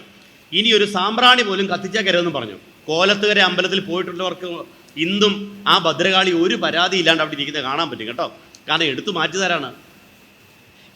മാറ്റിതാരാണ്. നമ്മളെ ഭദ്രകാളി എന്നൊക്കെ പറയുമ്പോൾ നമ്മുടെ മനസ്സിലൊരു വലിയ സങ്കല്പം ഉണ്ടല്ലോ. ആ സങ്കല്പത്തെ എത്ര അയജ്ഞ ലളിതമായിട്ടാണ് ഗുരു എടുത്തു മാറ്റിയത്, ഊരി മാറ്റി. എന്നിട്ട് അവിടെ നല്ല എന്താ പറയുക, പാടീര വരപുഷ്പ കർപ്പൂര ധൂപാദ്യങ്ങൾ ഉപയോഗിച്ചുള്ള ഒരു പൂജാ സംവിധാനം കുറിച്ച് അവിടെ ശിവനെ പ്രതിഷ്ഠിച്ചു കൊടുത്തു. കോലതീരേശൻ എന്ന് പേര് വിട്ടു. കോലത്തുകരയിലെ ഈശ്വരനായിട്ട് ശിവനെ പ്രതിഷ്ഠിച്ചു. അപ്പോൾ അവിടെ സാധാരണക്കാരായ ഭക്തന്മാരാണ്. സാധാരണക്കാരായ ഭക്തന്മാർക്ക് ഒരു സാധാരണക്കാരായ ആളുകൾക്ക് പ്രാർത്ഥിക്കാൻ പറ്റിയൊരു പ്രാർത്ഥന വേണം. അതിനു വേണ്ടി എഴുതി കൊടുത്ത അവരുടെ നമ്മളെപ്പോലുള്ള സാധാരണക്കാർക്ക് വേണ്ടി എഴുതി കൊടുത്ത പ്രാർത്ഥനയാണ് കോലതീരേശ സ്തവം. അറിയാലോ എന്താണ്? കാലാശ്രയമെന്നായണയുന്നോർക്കനുകൂലൻ, ബാലാക്ഷനധർമ്മിഷ്ടരിലേറ്റം പ്രതികൂലൻ, പാലിക്കണം എന്നെ പരിചോടിന്നു കുളത്തൂർ കോലത്തുകരക്കോവിലിൽ വാഴും പരമേശൻ. ഈ ലോകമശേഷം ക്ഷണമാത്രേണ സൃജിച്ചാർ, ആലോകനമാത്രേണ ഭരിക്കുന്നനുവേലം, ഈ ലീലകളാടുന്നവനാണ്ടിടണമെന്നെ കോലത്തുകരക്കോവിലിൽ വാഴും പരമേശൻ. ആ പ്രാർത്ഥന എഴുതി ആളുകൾക്കെല്ലാം സന്തോഷമായി. അപ്പോൾ ഒരാൾ കയറി വരുവാണ്, മാധുക്കുത്തുകാരൻ വന്നിട്ട് പറയാണ്, സ്വാമി എനിക്ക് ഈ സാധാരണ പ്രാർത്ഥനയോടൊന്നും വലിയ താല്പര്യമില്ല, എനിക്ക് ഇച്ചിരൂടെ നിലവാരമുള്ള, ഇച്ചിരൂടെ കൂടിയ, എൻ്റെ ചിന്താഗതിക്ക് അനുസരിച്ചുള്ളൊരു പ്രാർത്ഥന വേണം. ഇത്തിരിയോടെ നല്ല, ഇത്തിരിയോടെ നിലവാരമുള്ള, ഇത്തിരിയോടെ കൂടിയ ഒരു പ്രാർത്ഥന. അതേതാണാവോ അങ്ങനത്തെ പ്രാർത്ഥന? ഇച്ചിരി കൂടിയ പ്രാർത്ഥന എന്ന് പറയുന്ന പ്രാർത്ഥന ഏതാ? നമ്മളൊക്കെ അങ്ങനത്തെ ഒരു പ്രാർത്ഥന കേൾക്കാൻ ആഗ്രഹിക്കുന്നില്ലേ? കാരണം എന്നാ, എന്നോടൊരു അമ്മച്ചി പറഞ്ഞാണേ, സാറേ എൻ്റെ വാദവും അസുഖവും ആയിട്ട് കുറേ നാളായിരിക്കുന്നു, ഞാൻ ഈ ദൈവദശകവും സാധാരണ പാട്ടുമൊക്കെ പാടി മടുത്തു. സാർ ആ കട്ടിയുള്ള പ്രാർത്ഥന ചൊല്ലി ഒന്ന് പ്രാർത്ഥിക്കാവോ എന്ന്. ഏതാ കട്ടിയുള്ള പ്രാർത്ഥന? ബാഹുലയാഷ്ടകം. അത് ഭയങ്കര കട്ടിയാണല്ലോ. ഭദ്രകാളി അഷ്ടകം അതൊക്കെ ദേവി കേൾക്കത്തുള്ളൂ, അല്ലാണ്ട് സാധാരണ അമ്മയെ നാരായണം എന്ന് വിളിച്ചിട്ട് ഒരു കാര്യമില്ലായിരുന്നു. അപ്പോൾ ഈ കട്ടിയുള്ള പ്രാർത്ഥന എന്ന് ഈ ഇദ്ദേഹം ചോദിച്ചപ്പോൾ ഗുരു എഴുതി കൊടുത്ത പ്രാർത്ഥന എന്നറിയാമോ? പ്രാർത്ഥനകളിലെ ഉയർന്ന നിലവാരമുള്ള പ്രാർത്ഥനയാണ് ഏത്? ഗദ്യപ്രാർത്ഥന. ആ ഭാഷ പറയാൻ വേണ്ടി ഞാനിത് പറഞ്ഞത്. കാണപ്പെടുന്നതൊക്കെയും സ്ഥൂലം, സൂക്ഷ്മം, കാരണം എന്നീ 3 രൂപങ്ങളോട് കൂടിയതും പരമാത്മാവിൽ നിന്നുമുണ്ടായി അതിൽ തന്നെ ലയിക്കുന്നതുമാകുന്നു. അതിനാൽ ഉറക്കെ പറയേ, പരമാത്മാവല്ലാതെ വേറൊന്നുമില്ല. നോക്കിക്കേ, ഇത് നമുക്കൊരു പ്രാർത്ഥനയാണെന്ന് പോലും തോന്നാറില്ല അല്ലേ? നമുക്ക് പ്രാർത്ഥന എന്നൊക്കെ പറഞ്ഞാൽ എന്താണ്? നമ്മുടേതായ കുറച്ച് കാര്യങ്ങളും സങ്കടങ്ങളും ഒക്കെ പറയുകയും വഴിപാടൊക്കെ നിശ്ചയിക്കുകയും ചെയ്താലേ പ്രാർത്ഥനയാവത്തുള്ളൂ. ഇവിടെ ഗുരു പറയുകയാണേ, നാം ശരീരമല്ല, നമ്മൾ തേടുന്ന, മുമ്പേ പറഞ്ഞില്ലേ, ഈശ്വര സർവഭൂതാനാം ഹൃദ്ദേശാർജുന തിഷ്ഠതി. ഹൃദയത്തിലിരിക്കുന്ന ദൈവം. ഹൃദയത്തിൽ ദൈവം ഏത് രൂപത്തിലിരിക്കുന്നു? അതൊന്ന് പറയണമല്ലോ. ഈ ഹൃദയത്തിലാണ് ദൈവം ഇരിക്കുന്നതെങ്കിൽ അത് ഏത് രൂപത്തിലാണ് ഇരിക്കുന്നത്? ആർക്കെങ്കിലും പറയാൻ പറ്റുമോ? ഏത് രൂപത്തിലാണ് ദൈവം ഇരിക്കുന്നത്? ദൈവത്തിൻ്റെ രൂപം എന്താണ്? ദൈവത്തിൻ്റെ രൂപം ഉണ്ടോ? ഇല്ല. അപ്പൊ പിന്നെ കാണു നോക്കിയോ, ഏത് രൂപത്തിലാണ് ദൈവം ഇരിക്കുന്നത്? പ്രിയപ്പെട്ടവരെ, മനസ്സിലാക്കിക്കോളൂ. ഗുരു പറയാണ്, നാം ശരീരമല്ല, അറിവാകുന്നു. ശരീരം ഉണ്ടാകുന്നതിന് മുൻപിലും അറിവായ നാം ഉണ്ടായിരുന്നു. ഇനി ഇതൊക്കെയും ഇല്ലാതെ പോയാലും നാം ഇപ്രകാരം പ്രകാശിച്ചു കൊണ്ടിരിക്കുന്നു. ജനനം, മരണം, ദാരിദ്ര്യം, രോഗം, ഭയം, ഇതൊന്നും നമ്മെ തീണ്ടുകയില്ല. ഏത് രൂപത്തിൽ? ശരീരത്തിന്റെ രൂപത്തിൽ ഇതൊക്കെ ഉണ്ടോ ഇല്ലയോ? ഉണ്ടെന്നേ. ഇല്ലേ? നിങ്ങളൊക്കെ 5 വയസ്സുള്ളപ്പോഴത്തെ രൂപമാണോ ഇപ്പം? അതെയോ? ഇങ്ങനെ ഉണ്ടായി മാറി ഉണ്ടായി മുന്നം ഇത് കണ്ടാടും അംഗമെന്ന് പറഞ്ഞ പോലെ ഇങ്ങനെ മാറിക്കൊണ്ടിരിക്കുകയാണ്. ഓരോ ദിവസവും ഓരോ സെക്കൻഡിലും നമ്മൾ മാറിക്കൊണ്ടിരിക്കുകയാണ്. ഇത് ശരീരമല്ലേ? അതാണ് ശ്രീനാരായണ ഗുരുദേവൻ ശരീര രൂപത്തിലായിരുന്നില്ല. ഗുരുവിനെ നമ്മൾ പഠിക്കേണ്ടതാണ് കേട്ടോ. മഹാകവി ഉള്ളൂര് ഒരിക്കൽ ഗുരുദേവനോട് ചോദിച്ചു, സ്വാമി, അങ്ങ് ഒരുപാട് പേരുടെ രോഗം മാറ്റുന്നു, ഒത്തിരി പേരുടെ രോഗം മാറ്റുന്നു, അങ്ങക്ക് എന്തുകൊണ്ട് ഈ സ്വന്തം രോഗം മാറ്റിക്കൂടാ? ഗുരുവിന് സമാധിയോടടുത്ത് വരുമ്പോൾ മൂത്രാശയ സംബന്ധമായ പലതരത്തിലുള്ള രോഗങ്ങളും ക്ലേശങ്ങളും ഗുരുവിനുണ്ടായിരുന്നു. വേദനയുണ്ടായിരുന്നു, വിഷമമുണ്ടായിരുന്നു. പക്ഷെ അപ്പോഴും ഗുരുവിൻ്റെ അടുക്കൽ ആരെങ്കിലും വന്നാൽ ആ ക്ഷണം അത് പരിഹരിക്കാൻ ഗുരുവിന് കഴിഞ്ഞിരുന്നു. തളർവാദ രോഗി വരുന്നു, എഴുന്നേറ്റ് പോകാനാ പറയുന്നത്, ഒരു കൽപ്പന കൊണ്ട് അത് മാറ്റിക്കൊടുക്കുമായിരുന്നു. അപ്പോൾ ഗുരുവിനോട് ഉള്ളൂർ ചോദിക്കും, ഇത് കണ്ടിട്ടാ ചോദിക്കുന്നത്, സ്വാമിക്ക് എന്തുകൊണ്ട് സ്വന്തം രോഗം മാറ്റിക്കൂടാ? അപ്പൊ ഗുരു പറയുന്നൊരു മറുപടിയാണ്, ഇത് ശരീരമല്ലേ, ഇത് ശരീരമല്ലേ അല്ലേ? വാസാംസി ജീർണാനി. കുറെ കഴിവേ നിങ്ങൾ ഇട്ടേക്കുന്ന ഈ തുണി എന്ന് നിങ്ങളോട് കാണുമോ? നിങ്ങൾ ഇട്ടേക്കുന്ന ഈ ഉടുപ്പ് എന്ന് നിങ്ങളോട് ഉണ്ടോ? ഇല്ല. കുറെ കഴിയുമ്പോൾ അത് പിഞ്ചും, കുറെ കഴിയുമ്പോൾ അത് കീറും, കുറച്ചാളൊക്കെ തയ്ച്ചു നോക്കും, പിന്നെ രക്ഷയില്ലാതെ എന്ത് ചെയ്യും? അത് ഊരിക്കളഞ്ഞിട്ട് പുതിയ വസ്ത്രം എടുക്കും. അതുപോലെ ഇത് ശരീരമല്ലേ. ആ വാക്ക് കണ്ടോ? അപ്പൊ ശരീരത്തിന് ഗുരു ഒട്ടുമേ പ്രാധാന്യം കൊടുത്തില്ല. ഗുരു പറയുന്നു, നാം ശരീരമല്ല, അറിവാകുന്നു. അറിവാണ് നാം. അത് നാം എന്ന് പറഞ്ഞാൽ ഗുരുവിനെയാണ് ഉദ്ദേശിച്ചത്. നാം എന്ന് പറഞ്ഞാൽ ആരേക്കാ? ഈ കേൾക്കുന്ന എല്ലാരെയും. അതാണ് പ്രത്യേകത. നാമും അങ്ങനെ ആവണം. നാമും അങ്ങനെ ആകുമ്പോഴാണ് ഈ പറഞ്ഞത് എല്ലാത്തിനെയും നമുക്ക് അതിജീവിക്കാം. നമ്മുടെ സങ്കടങ്ങൾ, ദാരിദ്ര്യം സങ്കടമല്ലേ, രോഗം സങ്കടമില്ലേ, ഭയം, പലതരത്തിലുള്ള പേടികൾ ഇല്ലേ, ഇതൊന്നും നമ്മെ അടുത്തുപോലും അടുക്കത്തില്ലെന്നാ പറഞ്ഞേക്കുന്നത്. ഏത് രൂപത്തിലാണെങ്കിൽ, ശരീരത്തിൻ്റെ രൂപത്തിലാണെങ്കിൽ നിങ്ങൾക്ക് നല്ല പേടിയുണ്ടെന്ന് എനിക്കറിയാം. നല്ല പേടിയില്ലേ? കാരണം എന്നാ? അതുകൊണ്ടാണ് നരച്ചു തുടങ്ങുമ്പോൾ ആദ്യകാലത്ത് ഉണ്ടായിരുന്നെങ്കിൽ ഓരോന്നിടത്ത് പറിച്ചു കളയാൻ നോക്കും. ഒരു രക്ഷയില്ലാണ്ടായി കഴിയുമ്പോൾ പിന്നെ എന്ത് ചെയ്യും? നല്ല ഒന്നും ഡൈ കിട്ടും. കാരണം എന്നാ? പേടിയാ. നര വന്നു തുടങ്ങി, ദേഹത്ത് ചുളിവ് വരുമ്പോൾ എന്ത് ചെയ്യും? ഫെയറെല്ലാം എടുത്ത് നന്നായിട്ട് പുട്ടിയടിക്കും. കാരണം എന്നാ? ചുളിവിനെ മാറ്റാൻ എന്നാക്ക പുട്ടിയിട്ടാലും ശരി, എന്നാക്ക നിങ്ങൾ കറപ്പിച്ചാലും ശരി, ഇന്നല്ലെങ്കിൽ നാളെ അവൻ വന്ന് നമ്മളെ പിടിച്ചോട്ട് പോവുക തന്നെ ചെയ്യും. പക്ഷേ നിങ്ങൾക്ക് ഭയം ഉണ്ടാവരുത്. ഉണ്ടാവാതിരിക്കണമെങ്കിൽ നിങ്ങൾ സ്വയം പറയണം, നാം ശരീരമല്ല, അറിവാകുന്നു. ഈ ബോധ്യത്തിലേക്ക് നമ്മളെ ഉയർത്താൻ ഉപയോഗിച്ച ഭാഷ കണ്ടോ? ഇതാണ് ഗുരുവിൻ്റെ അദ്വൈതം. ഇതാണ് ഗുരുവിൻ്റെ അദ്വൈത ഭാഷ എന്ന് പറയുന്നത്. അല്ലാണ്ട് ഞാൻ ബ്രഹ്മമാകുന്നു എന്നാ പറഞ്ഞതെങ്കിൽ ശരിയാ, നമുക്ക് മനസ്സിലാവത്തില്ലായിരുന്നു. പക്ഷെ നാം ബോധമാണ്, അറിവാണ്. ബോധം എന്ന വാക്ക് ഗുരു എത്രയോ തവണ ഉപയോഗിച്ചിരിക്കുന്നു. അദ്വൈത ദീപിക എന്ന് പറഞ്ഞൊരു കൃതിയുണ്ട് കേട്ടോ, അദ്വൈത ദീപിക. അതിൽ ഗുരു ഒരു ശാസ്ത്രജ്ഞനെ പോലെയാണ് നമ്മുടെ ഉള്ളിലെ ദൈവത്തെ കാണിച്ചു തരുന്നത്. പേരായിരം പ്രതിഭയായിരം ഇങ്ങിവറ്റിൽ ആരാലഴും വിഷയമായിരമാം പ്രപഞ്ചം ഓരായെങ്കിൽ നേരിത് കിനാ ഉണരും വരയ്ക്കും നേരാം ഉണർന്നളവ് ഉണർന്നവനാം അശേഷം എന്ന് പറഞ്ഞിട്ട് ഗുരു പറയുന്നുണ്ട്, വാസസ്സു തന്തു ഇതു പഞ്ഞി ഇതാദിമൂല ഭൂതപ്രഘാതം ഇതുമോർക്കുകിൽ ഇപ്രകാരം ബോധത്തിൽ നിന്നു വിലസുന്നു മരുസ്ഥലത്തു പാദസ്സു പോലെ പരമാവധി ബോധം അത്രേ. ഈ പ്രപഞ്ചത്തിന്റെ പരമാവധി എന്ന് പറയുന്നത് ബോധമത്രേ, അറിവത്രേ എന്ന് ആവർത്തിച്ച് പ്രഖ്യാപിക്കുകയാണ് ഗുരു ചെയ്യുന്നത്. ആ അറിവിനെയാണ് ഗുരു ഈശ്വരനായി കരുതിയത്. ആ അറിവാണ് നമ്മുടെ ഉള്ളിൽ ഉണ്ടാവേണ്ടത്. അറിവ് നിങ്ങളിൽ ഉണ്ടാകുമ്പോൾ, ബോധം നിങ്ങളിൽ ഉണ്ടാകുമ്പോൾ നിങ്ങൾ ഈശ്വരന്മാരാകുന്നു, ഈശ്വരനായിത്തീരുന്നു. ബ്രഹ്മവിത്ത് ബ്രഹ്മൈവ ഭവതി. ദൈവത്തെക്കുറിച്ച് അറിയുന്നവൻ, ഈശ്വരനെ കുറിച്ച് അറിയുന്നവൻ അതായിത്തീരുന്നു എന്നാ പറയുക. ഇപ്പോൾ ഒരു ഉദാഹരണം പറഞ്ഞാൽ, ഉപ്പ് കൊണ്ടുണ്ടാക്കിയ ഒരു പാവ, ഉപ്പ് കൊണ്ടാണ് ഉണ്ടാക്കിയേക്കുന്നത്. ഈ പാവയ്ക്ക് ഒരു കടലിന് എത്ര ആഴം ഉണ്ടെന്ന് അറിയാൻ മോഹം. ഉപ്പ് കൊണ്ടുണ്ടാക്കിയ ഒരു പാവ കടലിൻ്റെ ആഴങ്ങളിലേക്ക് ഇറങ്ങിപ്പോയാൽ എന്ത് സംഭവിക്കും? ഒരു അരമണിക്കൂർ കഴിയുമ്പോൾ താഴെ ചെന്നിട്ട് ആഴം അളന്നുകൊണ്ട് വരുമോ? ഇല്ല. അധികം വൈകാതെ അത് എന്തിൽ ചേരും? കടലിലേക്ക് അലിഞ്ഞു ചേരുന്ന പോലെ തന്നെയാണ് ബ്രഹ്മവിത്ത് ബ്രഹ്മൈവ ഭവതി. ഈശ്വരനെ അറിയുമ്പോൾ നാം ശരീരമല്ല, ആരായി മാറും? അറിവായി മാറും. ഞാനും നീയും ഒന്നായിത്തീരും. ഓ, ഇതാ നാം ആ ദൈവത്തോടൊന്നായി പോകുന്നു. ദൈവചിന്തനത്തിൽ പറയുന്നതാണ് ഒന്നായിത്തീരും. അതാണ് ആ അനുഭവം നമുക്കും ഉണ്ടാക്കി തരും. ഇപ്പം ഇവിടെ ഞാൻ പറഞ്ഞത് ഈ ഗദ്യം ഉണ്ടല്ലോ, ഏതാ ഈ പറഞ്ഞ ഗദ്യപ്രാർത്ഥനയിലെ ഗദ്യം. ഇന്നുപോലും ഇത്ര ലളിതമായിട്ട് സംസാരിക്കാൻ, ഇന്നുപോലും ഇത്ര ലളിതമായിട്ട് അവതരിപ്പിക്കാൻ പലർക്കും കഴിയാറില്ല എന്നുള്ളതാണ് സത്യം. അതുകൊണ്ട് പല പുസ്തകങ്ങളും വായിക്കുമ്പോൾ നമുക്കൊന്നും പിടികിട്ടാതിരിക്കുന്നത്. ചില നോവലുകളൊക്കെ വായിക്കുമ്പോൾ നമുക്ക് വലിയ പിടികിട്ടുന്നില്ല. കാരണം എന്താണ്? ഇന്നത്തെ ഈ പറയുന്ന സാധാരണക്കാരൻ്റെ ഹൃദയത്തിലേക്ക് എത്തിച്ചേരുന്ന ഒരു ഭാഷാ ശൈലി അവർക്ക് ഇനിയും ആർജിക്കാൻ കഴിഞ്ഞിട്ടില്ല എന്നുള്ളതാണ് ഒരു വാസ്തവം. അങ്ങനെ ഗുരു നമ്മുടെ ഹൃദയത്തിൽ നിന്ന്, ഗുരു തൻ്റെ ഹൃദയം കൊണ്ട് സംസാരിച്ചു, നമ്മളത് ഹൃദയം കൊണ്ട് കേട്ടു.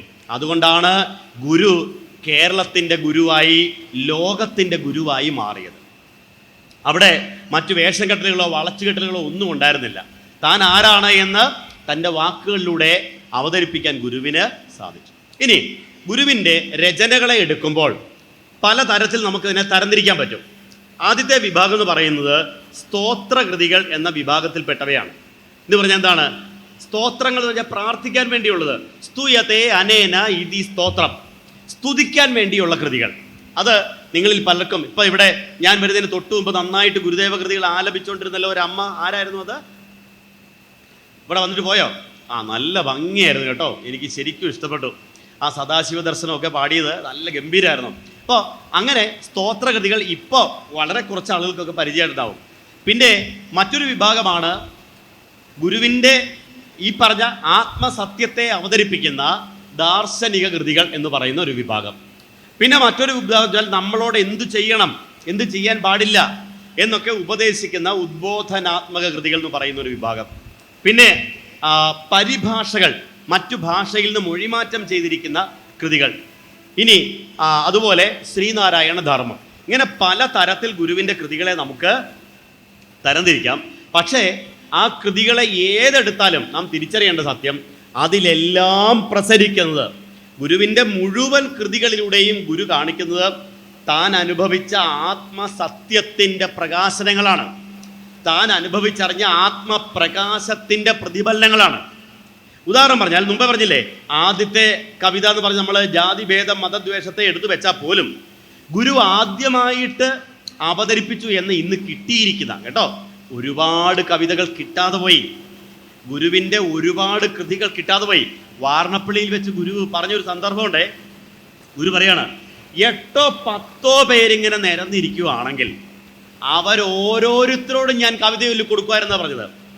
അവരോരോരുത്തർക്കും വേണ്ട എന്ന് പറഞ്ഞാൽ ഒരേ സമയം 10 പേരോട് കവിതയിലൂടെ സംവദിക്കാൻ ഗുരുവിന് കഴിഞ്ഞു. അതൊന്നുപോലും നമ്മുടെ കയ്യിൽ കിട്ടിയില്ല, ഒന്നുപോലും കിട്ടിയില്ല. ഗജേന്ദ്ര മോക്ഷമൊക്കെ ആ കാലത്ത് എഴുതുകയാണ്, കിട്ടിയിട്ടില്ല. ആകെ മൊത്തം അന്ന് രേഖപ്പെടുത്തപ്പെട്ട ആദ്യ കവിത എന്ന് പറയുന്നത് നമുക്കറിയാം, ശ്രീകൃഷ്ണ ദർശനം എന്ന് പറയുന്ന ഒരു കൃതിയാണ്. ആദ്യ കവിത വാർണപ്പള്ളിയിൽ പഠിക്കുന്ന കാലത്തുള്ളതാണേ. ഭൂയോ വൃത്തി നിവൃത്തയായി ഭുവനവും സത്തിൽ തിരോഭൂതമായി പീയൂഷധ്വനിലീനമായി ചുഴലവും ശോഭിച്ചു ദീപപ്രഭ മായാ മൂടുപടം തുറന്ന് മണിരംഗത്തിൽ പ്രകാശിക്കും അക്കായാവിൻ മലർമേനി കൗസ്തുഭ മണിഗ്രീവന്റെ ദിവ്യോത്സവം എപ്പോഴാ പറയുന്നത്? വാർണപ്പള്ളിയില് രാമൻപിള്ളി ആശാന്റെ കളരിയിൽ ഇരുന്ന് പഠിക്കുമ്പോഴേ ഒരിക്കൽ ഈ കുട്ടി പെട്ടെന്ന് ഒറ്റ ഓട്ടം. ആഹാ, ഈ കുഞ്ഞിതാ ഓടി ഓടി ഒരു കുളത്തിന്റെ കരയിലെത്തി മോഹാലസ്യപ്പെട്ട് ബോധം കെട്ട് വീണുന്നാ പറയുന്നത്. ഇത്തിരി വെള്ളം തെളിച്ച് ഉണർത്തി കഴിഞ്ഞപ്പോൾ കൂട്ടുകാരും ആശാനും ചോദിച്ചു, എൻ്റെ കുഞ്ഞെ നിനക്ക് എന്താ പറ്റിയേ, നീ എന്തിനാ ഓടിയത്? അപ്പൊ ഗുരു കൊടുത്ത മറുപടിയാണിത്. എന്താ പറഞ്ഞത്? ആ അനുഭവത്തെ വർണ്ണിച്ചു കണ്ടോ? ഭൂയോ വൃത്തി നിവൃത്തയായി ഭുവനവും സത്തിൽ തിരോഭൂതമായി പീയൂഷധ്വനി ലീനമായി ചുഴലവും ശോഭിച്ചു ദീപപ്രഭ മായാ മൂടു പടം തുറന്ന്. ആണോ? മായാ മൂടു പടം തുറന്ന്. നീയല്ലോ മായയും മായാവിയും മായാ വിനോദനും, നീയല്ലോ മായയെ നീക്കി. പിൽക്കാലത്ത് ദൈവദശകത്തിൽ ഗുരു ആവിഷ്കരിച്ചതിനെ ചെല്ലു പറയാറുണ്ട്, ഈ സ്തോത്രകൃതി എല്ലാം എഴുതി എഴുതി എഴുതി കുറെ കഴിഞ്ഞപ്പോൾ ഇച്ചിരോടെ നിലവാരം കൂട്ടിയിട്ട് ദാർശനിക കൃതികളിലേക്ക് പോയി എന്ന് പറഞ്ഞത് മണ്ടത്തരമാണ്. ഗുരുവിൻ്റെ ആ അനുഭവം തന്നെ ഇതിൽ പറഞ്ഞത്, മായാ മൂടുപടം തുറന്ന് മണിരംഗത്തിൽ പ്രകാശിക്കുന്ന ആ കായാവിൻ മലർമേനിയാണ് ഞാൻ കണ്ടത്. അപ്പൊ രാമൻപിള്ളി ആശാൻ പറഞ്ഞു, മോനെ ഞങ്ങൾക്ക് അത്ര കണ്ട് അങ്ങോട്ട് മനസ്സിലാവുന്നില്ല, നീ കുറച്ചുകൂടി തെളിച്ചു പറയാമോ? ഇത്രയും പറഞ്ഞിട്ടും ഞങ്ങൾക്ക് അതങ്ങോട്ട് പൂർണ്ണമായിട്ടും വ്യക്തമാവുന്നില്ല, കുറച്ചുകൂടി വ്യക്തമാക്കി തരാമോ എന്ന് ചോദിച്ചപ്പോൾ അങ്ങനെ വ്യക്തമാക്കിക്കൊണ്ട് താൻ കണ്ടറിഞ്ഞ സത്യത്തെ കൂടുതൽ വ്യക്തമാക്കി എഴുതിയ കൃതിയാണ് മുമ്പ് ഇവിടെ ചൊല്ലി വാസുദേവ ശ്രീ വാസുദേവ അഷ്ടകം. ശ്രീ വാസുദേവ സരസീരുക പാഞ്ചജന്യ കൗമോദകി ഭയനിവാരണ ചക്രപാണേ ശ്രീവത്സ വത്സ സകലാമയ മൂലനാശിൻ ശ്രീ ഭൂപതേ ഹരഹരേ സകലാമയമ്മേ എന്നാരംഭിക്കുന്ന വാസുദേവ അഷ്ടകം 8 ഖണ്ഡികയിൽ എഴുതിയത് ഈ പറഞ്ഞ ശ്രീകൃഷ്ണ ദർശനത്തിന്റെ വ്യാഖ്യാനമാണ്. ഇത് കേൾക്കുന്ന ആരാ? കുമ്മൻപള്ളി രാമൻപിള്ളി ആശാൻ നിസ്സാരക്കാരനാണോ? ഗുരുത്വത്തിന്റെ പരമകോടിയിൽ നിൽക്കുന്ന ആളാണ് രാമൻപിള്ളി ആശാൻ. ആശാൻ എന്ത് ചെയ്തു? ഈ കുട്ടി ഇത് പറഞ്ഞപ്പോൾ ഒരു വാക്കു വിടാതെ പകർത്തി എഴുതി വെച്ചു. എഴുതി വെക്കുക മാത്രമല്ല, തൻ്റെ കളരി പുസ്തകത്തിൽ, കളരി മാനുവലിൽ അത് രേഖപ്പെടുത്തി വെച്ചു. എന്നിട്ടോ പിന്നീട് വന്നവർക്ക് പഠിക്കാനായിട്ട് കൊടുത്തു. ഏതാ? തൻ്റെ ക്ലാസ്സിലെ ഒരു കുട്ടി എഴുതിയ കവിത. കുട്ടിക്കവിത എന്ന് പറയാവുന്ന കവിത അല്ലേ? കുട്ടി എഴുതിയ കവിതയ്ക്ക് പറയുന്നത് വേറെന്താണ്? ഒരു കുട്ടിക്കവിത എന്നും വിശേഷിപ്പിക്കാവുന്നത് രാമൻപിള്ളി ആശാൻ ആർക്ക് കൊടുത്തു? കുട്ടികൾക്ക് പഠിക്കാൻ വേണ്ടി മാറ്റിവെച്ചു. അപ്പം എന്തായിരിക്കണം അതിൻ്റെ വലിപ്പം? രാമൻപിള്ളി ആശാൻ പറഞ്ഞത് ഇങ്ങനെയാണ്, ശ്രീ മഹാഭാഗവതത്തിൻ്റെ സംഗ്രഹമാണിത്.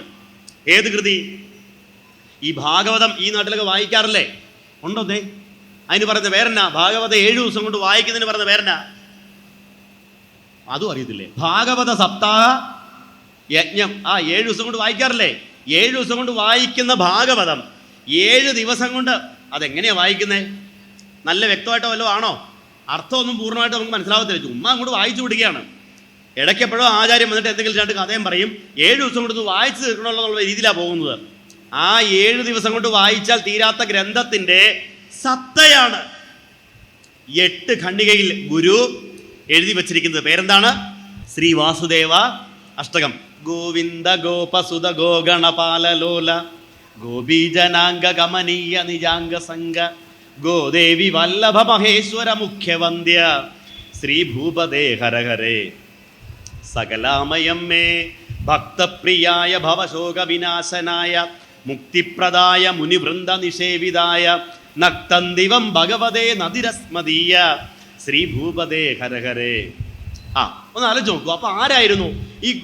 അപ്പം യഥാർത്ഥത്തില് നാണു എന്ന് സമൂഹം വിളിച്ച ഗുരുവിനെ ഒരു ഗുരുവായിട്ട് മനസ്സിലാക്കാൻ മറ്റൊരു ഗുരുവിന് കഴിഞ്ഞു.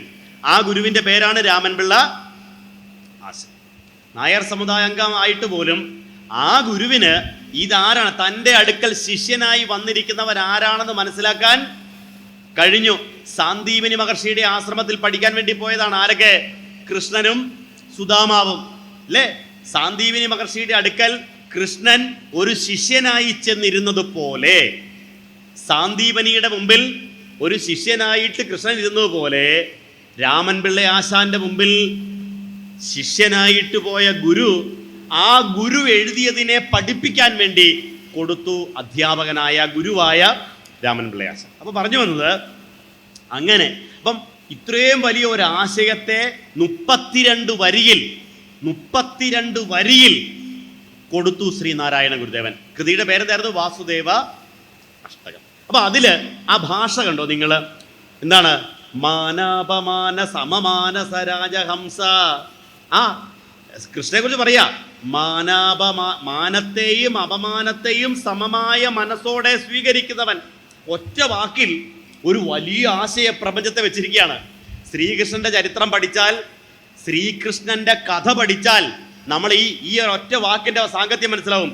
മാനാപമാന സമമാനസ രാജഹംസനായി കൃഷ്ണൻ വർത്തിച്ചത് എങ്ങനെ എന്ന കഥ എത്ര ദിവസം കൊണ്ടാണ് പറഞ്ഞു തീർക്കുന്നത്? ഒറ്റ വാക്കിൽ ഒരാശയ പ്രപഞ്ചത്തെ ഒതുക്കി വെക്കാൻ ഗുരുവിൻ്റെ ആ ശൈലിക്ക് കഴിയുമായിരുന്നു. അപ്പം ഈ 2 കൃതികളാണ് ആ കാലത്ത്. അന്ന് ഒരു രാമൻ പിള്ളയാശാൻ ഉണ്ടായിരുന്നതുകൊണ്ട് നമുക്ക് അതെങ്കിലും നഷ്ടപ്പെടാതെ കിട്ടി. ഇല്ലായിരുന്നെങ്കിൽ ഇതുപോലെ നഷ്ടമായി പോയ പിന്നെ അമ്മാനപ്പാട്ട്, വാർണപ്പള്ളിയിലെ അമ്മമാർക്ക് വേണ്ടി അമ്മാനപ്പാട്ട്, അങ്ങനെ എത്രയോ നല്ല ഗജേന്ദ്രമോക്ഷം, വഞ്ചിപ്പാട്ട്, ഇതെല്ലാം ഗുരു അക്കാലത്ത് എഴുതിയിട്ടുണ്ട്. അപ്പോൾ ആ സ്തോത്രകൃതികളെ പൊതുവിലെടുത്തു കഴിഞ്ഞാൽ നമുക്കറിയാം, ഗുരുവിൻ്റെ കൃതികളിൽ പൊതുവായിട്ടുള്ളത് നമ്മൾക്ക് എപ്പോഴും അറിയാം. ഗണപതി എന്ന ദേവതയെക്കുറിച്ച് ഗുരുദേവൻ ഒരു കൃതി എഴുതിയിരിക്കുന്നത്. ഗണപതിയെക്കുറിച്ച് എഴുതിയ കൃതിയുടെ പേരെന്താണ്? വിനായക അഷ്ടകം. നമദേവവൃന്ദം ലസദ്വേദകന്ദം ശിരശ്രീമദിന്ദും ശ്രിതശ്രീ മുകുന്ദം ബൃഹച്ചാരുതുന്ദം സ്തുതശ്രീ സനന്ദം ജഡാഹീന്ദ്രകുന്ദം ഭജേഭീഷ്ടസന്തം. കണ്ടോ? അന്താദി പ്ലസില് ന്തം ന്തം ന്തം എന്ന അക്ഷരം എല്ലാത്തിനും അവസാനം അല്ലേ? നമദേവ വൃന്ദം ലസദ്വേദ കന്ദം ശിരശ്രീമ ദിന്ദും ശ്രിതശ്രീ മുകുന്ദം ബൃഹച്ചാരു. ഈ ശുണ്ഡം എന്നാണല്ലോ പല പുസ്തകത്തിലും കൊടുത്തേക്കുന്നത്. ഡോക്ടർ ടി ഭാസ്കർ മാഷൊക്കെ ഈ പ്രാസത്തിൻ്റെതായ പ്രത്യേകത കൊണ്ടും പിന്നെയോ അവിടെ പ്രയോഗിക്കുന്ന ബൃഹത്തും ചാരുവായതുമായ ഗണപതിയുടെ വയറാണ് പ്രതിപാദ്യമെങ്കിൽ അത് വലിയ വയറാണ്, അത് ഭംഗിയുള്ളതാണ്. തുന്തം എന്ന വാക്ക് പറയണം. ശുണ്ഡം എന്ന് പറഞ്ഞാൽ എന്താണ്? തുമ്പിക്കൈയാണ്. അപ്പോൾ ഗണപതിയുടെ തുമ്പിക്കൈ ഒത്തിരി വലുതാണെന്ന് പറയാൻ പറ്റുമോ? ഇല്ല. പക്ഷെ ഈ ശുണ്ഡം പിന്നെ ആവർത്തിക്കുന്നത് എവിടെയാ? ശിവപ്രേമപിണ്ഡം പരം സ്വർണവർണം ലസദന്തഖണ്ഡം സദാനന്ദപൂർണം വിവർണ പ്രഭാസ്യം ധൃത സ്വർണഭാണ്ഡം ചലച്ചാരുശുണ്ഡം ഭജേ ദന്തിതുണ്ടം. ചലത്തായ, ഇളകുന്ന, ഭംഗിയുള്ള ചുംബിക്കയോട് കൂടിയവൻ. അപ്പൊ പിന്നെ ആദ്യത്തെ വാക്ക് സ്വാഭാവികമായിട്ട് എന്താവേണ്ടതാണ്? തുന്തമാവേണ്ടതാണ് കേട്ടോ. അപ്പൊ അങ്ങനെയാണ് ഭാസ്കര മാഷൊക്കെ എഴുതി വെച്ചിരിക്കുന്നത്. അതാണ് ശരിയെന്ന് നമുക്ക് തോന്നാറുണ്ട്. ആ പ്രാസ ഒപ്പിച്ച് ഗുരുവിന് ആ പ്രാസദീക്ഷ വളരെ ഉണ്ടായിരുന്നു. അത് ഇതിനകത്ത് എടുത്തു കാണിക്കാനും സാധിക്കും. അങ്ങനെ വിനായകനെ വർണ്ണിക്കുന്ന ഒരു കൃതി അവിടെ ഗുരു ചെയ്തു വെച്ച ഗുരുവിൻ്റെ ഒരു മാന്ത്രിക സ്പർശം കൂടി നമ്മൾ തിരിച്ചറിയണം. ഗുരുദേവൻ ഒരു ജാതി, ഒരു മതം, ഒരു ദൈവം, മനുഷ്യനെന്നാണോ പറഞ്ഞേക്കുന്നത്? ആണ്. എന്നിട്ട് പിന്നെ എന്തിനാ ഗണപതിയെ വെച്ചേക്കുന്നത്? ഗണപതി ഒരിടത്ത്. അമ്പലങ്ങൾ നോക്കിക്കേ. തലശ്ശേരിയിൽ ഗുരു വെച്ചത് ആരെയാണ്? ശിവൻ. ശിവന് കൊടുത്ത പേരെന്താണ്? ജഗന്നാഥൻ. ഈ പേരിടാൻ ഗുരു ഭയങ്കര ഗംഭീര മിടുക്കനായിരുന്നു കേട്ടോ.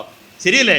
തലശ്ശേരിയിൽ ജഗന്നാഥൻ, കോഴിക്കോട് ശ്രീകണ്ഠേശ്വരൻ. ആഹാ, ആ പേര് ആലോചിക്കേ. കണ്ണൂര് സുന്ദരേശ്വരൻ, വർക്കലയില് ശാരദ.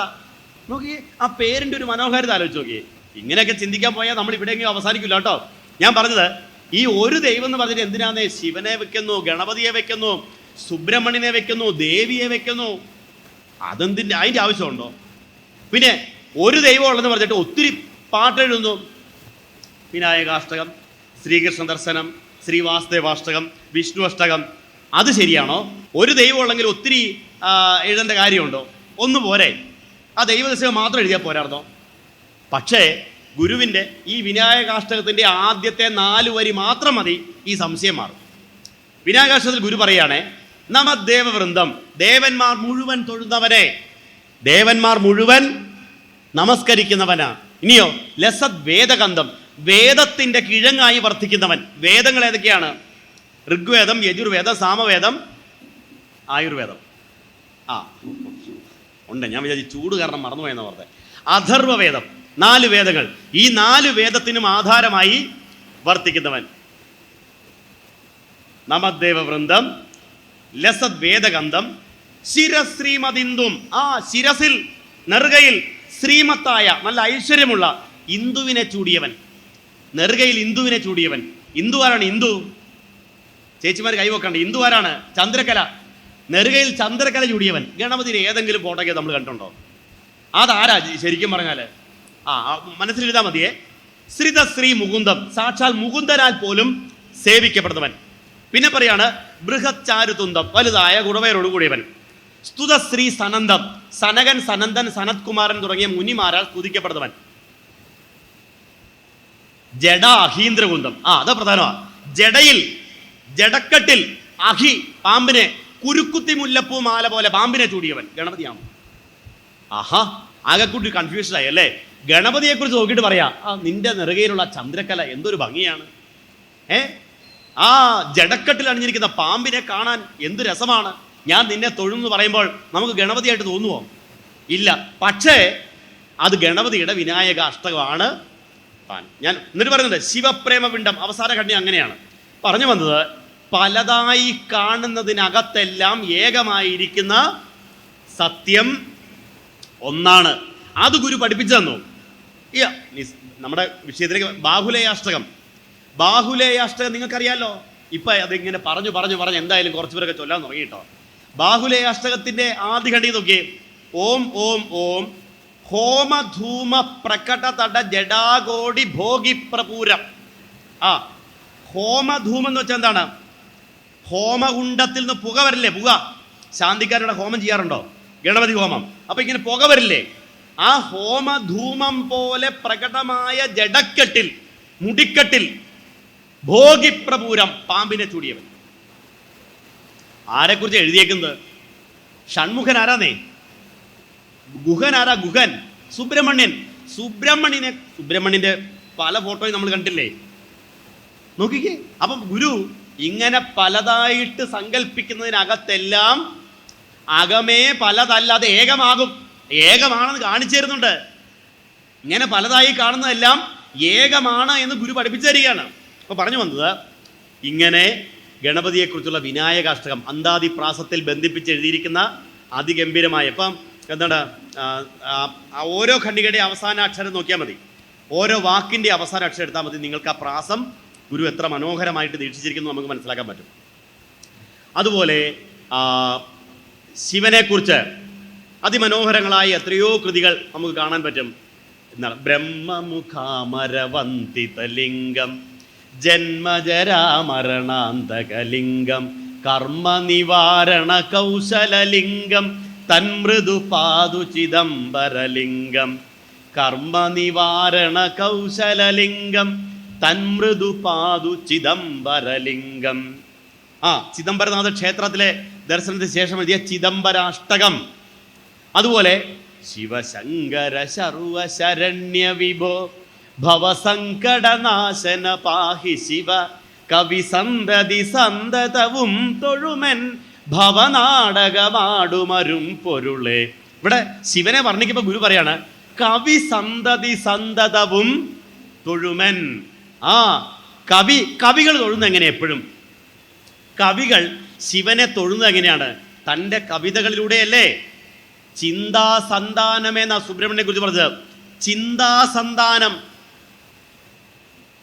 കുമാരനാശാൻ പറയുന്നുണ്ടല്ലോ, ചന്തമേറിയ പൂവിലും ശബളാമമാം ശലഭത്തിലുള്ള വരിയുടെ അവസാനം പറയാണ് ചിന്തയാ മണിമന്ദിരത്തിൽ വിളങ്ങും ഈശനെ. അങ്ങനെയാണോ പറഞ്ഞിരിക്കുന്നത്? ചന്തമേറിയ പൂവിലും ശബളാഭമാം ശലഭത്തിലും സന്തതം കരതാരിയെന്നൊരു ചിത്രചാതുരി കാട്ടിയും ഹന്ത ചാരു കടാക്ഷമാലകൾ അർക്കരശ്മിയിൽ നീട്ടിയും ചിന്തയാം മണിമന്ദിരത്തിൽ വിളങ്ങുമീശനെ വാഴ്ത്തുവിൻ. ഹന്ത ചാരുകടാക്ഷമാലകൾ. ഈ ഹന്തയുണ്ടല്ലോ, ഉദ്ദണ്ഡ ശാസ്ത്രികളുടെ കയ്യിലെങ്ങാനും കിട്ടിയിരുന്നെങ്കിൽ ഹന്ത കിന്ത പട്ടെന്ന് പറഞ്ഞൊരു പട്ട് കൊടുത്തേനെ കുമാരനാശാന് അല്ലേ? അത് കിട്ടിയത് എവിടെയാണെന്നറിയോ? താരിൽ തന്വി കടാക്ഷാഞ്ചല മധുപകുലാരാമ രാമാജനാനാം നീരിൽ താർബാണ വൈരാഗര നികര തമോ മണ്ഡലി ചണ്ഡഭാനോ നേരത്താതൊരു നീയാം തൊടുകുറി കളയായി എന്നും മേഷാ കുളിക്കും നേരത്തിനിപ്പുറം വിക്രമതിർവര ധര ഹന്ത കൽപ്പാന്തതോയേ. ആ കവിത കേട്ടപ്പോഴല്ലോ, അന്ത ഹന്ത കിന്ത പട്ടെന്ന് പറഞ്ഞ ഉദ്ദണ്ഡശാസ്ത്രി ഒരു പട്ടെടുത്തിട്ടാണ് പറയുന്നത്. ഇവിടെ കുമാരനാശാരി ഒരു ഹന്ത പ്രയോഗിച്ചിട്ടുണ്ട്, പക്ഷെ അന്ന് പട്ട് കൊടുക്കാൻ ഒരു ശാസ്ത്രി ഉണ്ടായിരുന്നില്ല. ഹന്ത ചാരുകടാക്ഷമാലകൾ അർക്കരശ്മിയിൽ നീട്ടിയും ഏത് മന്ദിരത്തിൽ? ചിന്തയാം മണിമന്ദിരത്തിൽ. ചിന്താ സന്താനം. ആ ചിന്താ സന്താനത്തെയാണ് ഗുരു പറയുന്നത് കവി സന്തതി സന്തതവും തൊഴുമൻ ഭവനാടകമാടുമരും പൊരുളേ. ഈ ശിവശതകം നോക്കിക്കേ, നല്ല മലയാളത്തില്. അഴകൊടു ഭാരത യുദ്ധമദ്രിയിന്മേൽ മുഴുചെവിയൻ മുറിക്കൊമ്പു കൊണ്ടു മുന്നം എഴുതി നിറച്ചെളിയോർക്കിണങ്ങി നിൽക്കും മുഴുമുതലാകിയ മൂർത്തി കാത്തുകൊള്ളുക. അതിൽ പറഞ്ഞിട്ട് പരിമള ഭാരതി, ഒരു വാക്കാണ്, ദൈവത്തെ വിശേഷിപ്പിക്കുന്ന ഒരു വാക്കാണ്. പരിമള ഭാരതി കാത്തുകൊള്ളുക നിത്യം. ചിന്താ സന്താനം, കവി സന്തതി സന്തതവും തൊഴുമൻ ഭവനാടകമാടും അരും പൊരുൾ. ദൈവത്തിന് ഗുരു കൊടുത്ത ആ വിശിഷ്യങ്ങളായ നാമങ്ങൾ തന്നെ കേൾക്കുമ്പോൾ അറിയാം എത്ര ആഴമേറിയ പദ സമ്പത്ത് ഗുരുവിനുണ്ടായിരുന്നുവെന്ന്. പറഞ്ഞു വന്നത് ഇങ്ങനെ ശിവനെക്കുറിച്ചും സുബ്രഹ്മണ്യനെക്കുറിച്ചും ദേവിയെക്കുറിച്ചുമൊക്കെ അതിമനോഹരങ്ങളായ കൃതികൾ ഗുരു എഴുതിയിട്ടുണ്ട്. അതിൽ മുക്തകമെന്ന് വിശേഷിപ്പിക്കാവുന്ന, അല്ലെങ്കിൽ ഒരു ചെറിയ ഒറ്റ ശ്ലോകം തൊട്ട് 100 ശ്ലോകം വരെയുള്ളവ ഗുരുവിൻ്റെ സൃഷ്ടിയിലുണ്ട്. ഒറ്റ ശ്ലോകം നമ്മൾ പറഞ്ഞില്ലേ, ജാതിഭേദം മതദ്വേഷം എന്നുള്ളത് ഒരൊറ്റ ശ്ലോകമാണ്. ഇപ്പൊ പറഞ്ഞ ഭൂയോ വൃത്തി നിവൃത്തിയായി എന്ന് പറഞ്ഞത് ഒരു മുക്തകമാണ്. മുക്തകം 8 ഖണ്ഡികയുള്ളതിന് അഷ്ടകം, 9 ഉള്ളതിന് നവകം. നാരായണ കൃത മഞ്ജരി വായിച്ചിട്ടുണ്ടോ? നാരായണ കൃത മഞ്ജരി കേട്ടിട്ടുണ്ടോ? 9 ഖണ്ഡികയിലിരിക്കുന്ന നവമഞ്ജരി എന്ന് അതിൻ്റെ പേര്. നവമഞ്ജരി ആരംഭിക്കുന്നത് ഓരോ ഖണ്ഡികയുടെ ആദ്യ അക്ഷരം ചേർത്താൽ നാരായണകൃത മഞ്ജരി എന്ന് കിട്ടും. ഇത് മനസ്സിലാക്കാൻ ഞാൻ ഒരു വേറെ വഴി പറഞ്ഞുതരാം. ഇപ്പം ഗുരുദേവന്റെ ഗുരുഷട്കം ശിവലിംഗദാസ സ്വാമി എഴുതിയപ്പോൾ അത് ഒരു മന്ത്രത്തിൻ്റെ ഓരോ അക്ഷരങ്ങളിലെ ഓരോ ഖണ്ഡിക തുടങ്ങിയേക്കുന്നത്. ഇപ്പം ഗുരുഷട്കത്തിൻ്റെ ആദ്യ ഖണ്ഡിക എന്താണ്? ഓം ബ്രഹ്മണേ മൂർത്തിമതേ ഓം.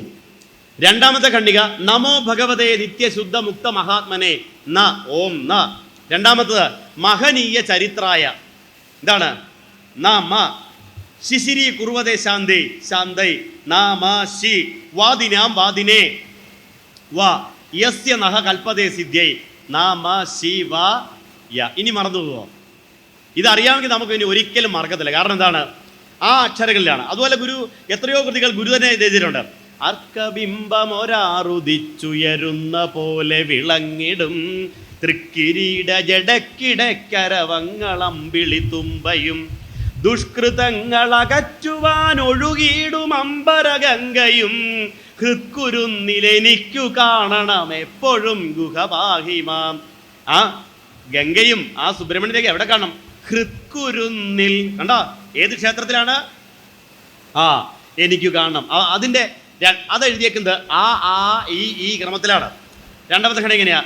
ആറുവാർമതിയോടെ എതിർത്തു ജയിച്ചിടും തിരുനെറ്റിമേൽ ആറിലും മദനം പൊരിച്ച വലിപ്പമുള്ളൊരു കൺകളും കൂറൊടും നിജഭക്തരക്ഷ വരുത്തുവാനിളകിയിടുമാ കാർതൊഴും പുരികങ്ങളും മമ കാണണം ഗുഹപാഹിമാം. മൂന്നാമത്തെ ഈയാണ്. ഇന്ദുബിംബ വിഭാവസുക്കൾ ഈശ നിൻ പവിഴം തൊഴും ഉള്ളിലുണ്ടൊരു ദോഷഭാരം ഊഢകാന്തി കലർന്നിടും. ഈ കണ്ടോ? അക്ഷരങ്ങളിലാണ് പോയിരിക്കുന്നത്. അപ്പം അങ്ങനെ ഒരു പ്രത്യേക പ്രാസരൂപത്തിൽ ഗുരു ധാരാളം കൃതികൾ എഴുതിയിട്ടുണ്ട്. ചിലത് അവസാനത്തെ വാക്കെടുത്ത് ആദ്യം പ്രയോഗിക്കുന്ന ഒരു രീതിയുണ്ട്.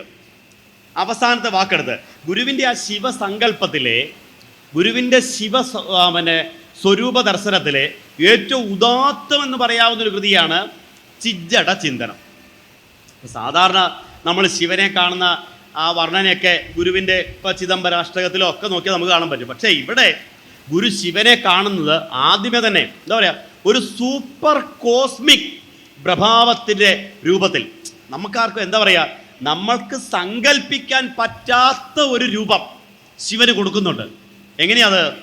ഒരു കോടി ദിവാകരരൊത്തുയരും പടി പാരൊടു നീരനലാദികളും കെടുമാറു കിളർന്നു വരുന്നൊരു നിൻ വടിവെന്നുമിരുന്നു വിളങ്ങിടണം. എത്ര സൂര്യന്മാർ, എത്ര സൂര്യന്മാർ! സുബ്രഹ്മണ്യനെ കണ്ടപ്പോൾ ഗുരുവിന് തോന്നുന്നത് അർക്കബിംബം എത്ര എണ്ണം? 6 എണ്ണം. 6 എണ്ണം. ഇവിടെ പറയാണ് 1 കോടി സൂര്യന്മാർ ഉദിക്കുന്ന പ്രകാശം. ഇപ്പൊ നോക്കിയേ, ഈ വെയിലത്ത് ഒരു സൂര്യപ്രകാശം പോലും താങ്ങാൻ പറ്റാത്ത നമുക്ക് നമ്മളോട് പറഞ്ഞു തരികയാണ്. അങ്ങനെയൊന്ന് ഭാവന ചെയ്യാൻ പോലും ഇന്നത്തെ കവികൾക്ക് പറ്റിയിട്ടില്ലല്ലോ. 1 കോടി സൂര്യന്മാർ ഉദിക്കുന്ന പ്രകാശത്തോടു കൂടി ഈ പ്രപഞ്ചത്തിൽ പ്രതിഭാസിക്കുന്ന ആ ശിവരൂപത്തെ വർണ്ണിക്കുന്ന കൃതിയാണ് ഏതാ? ചിജ്ജട ചിന്തനം.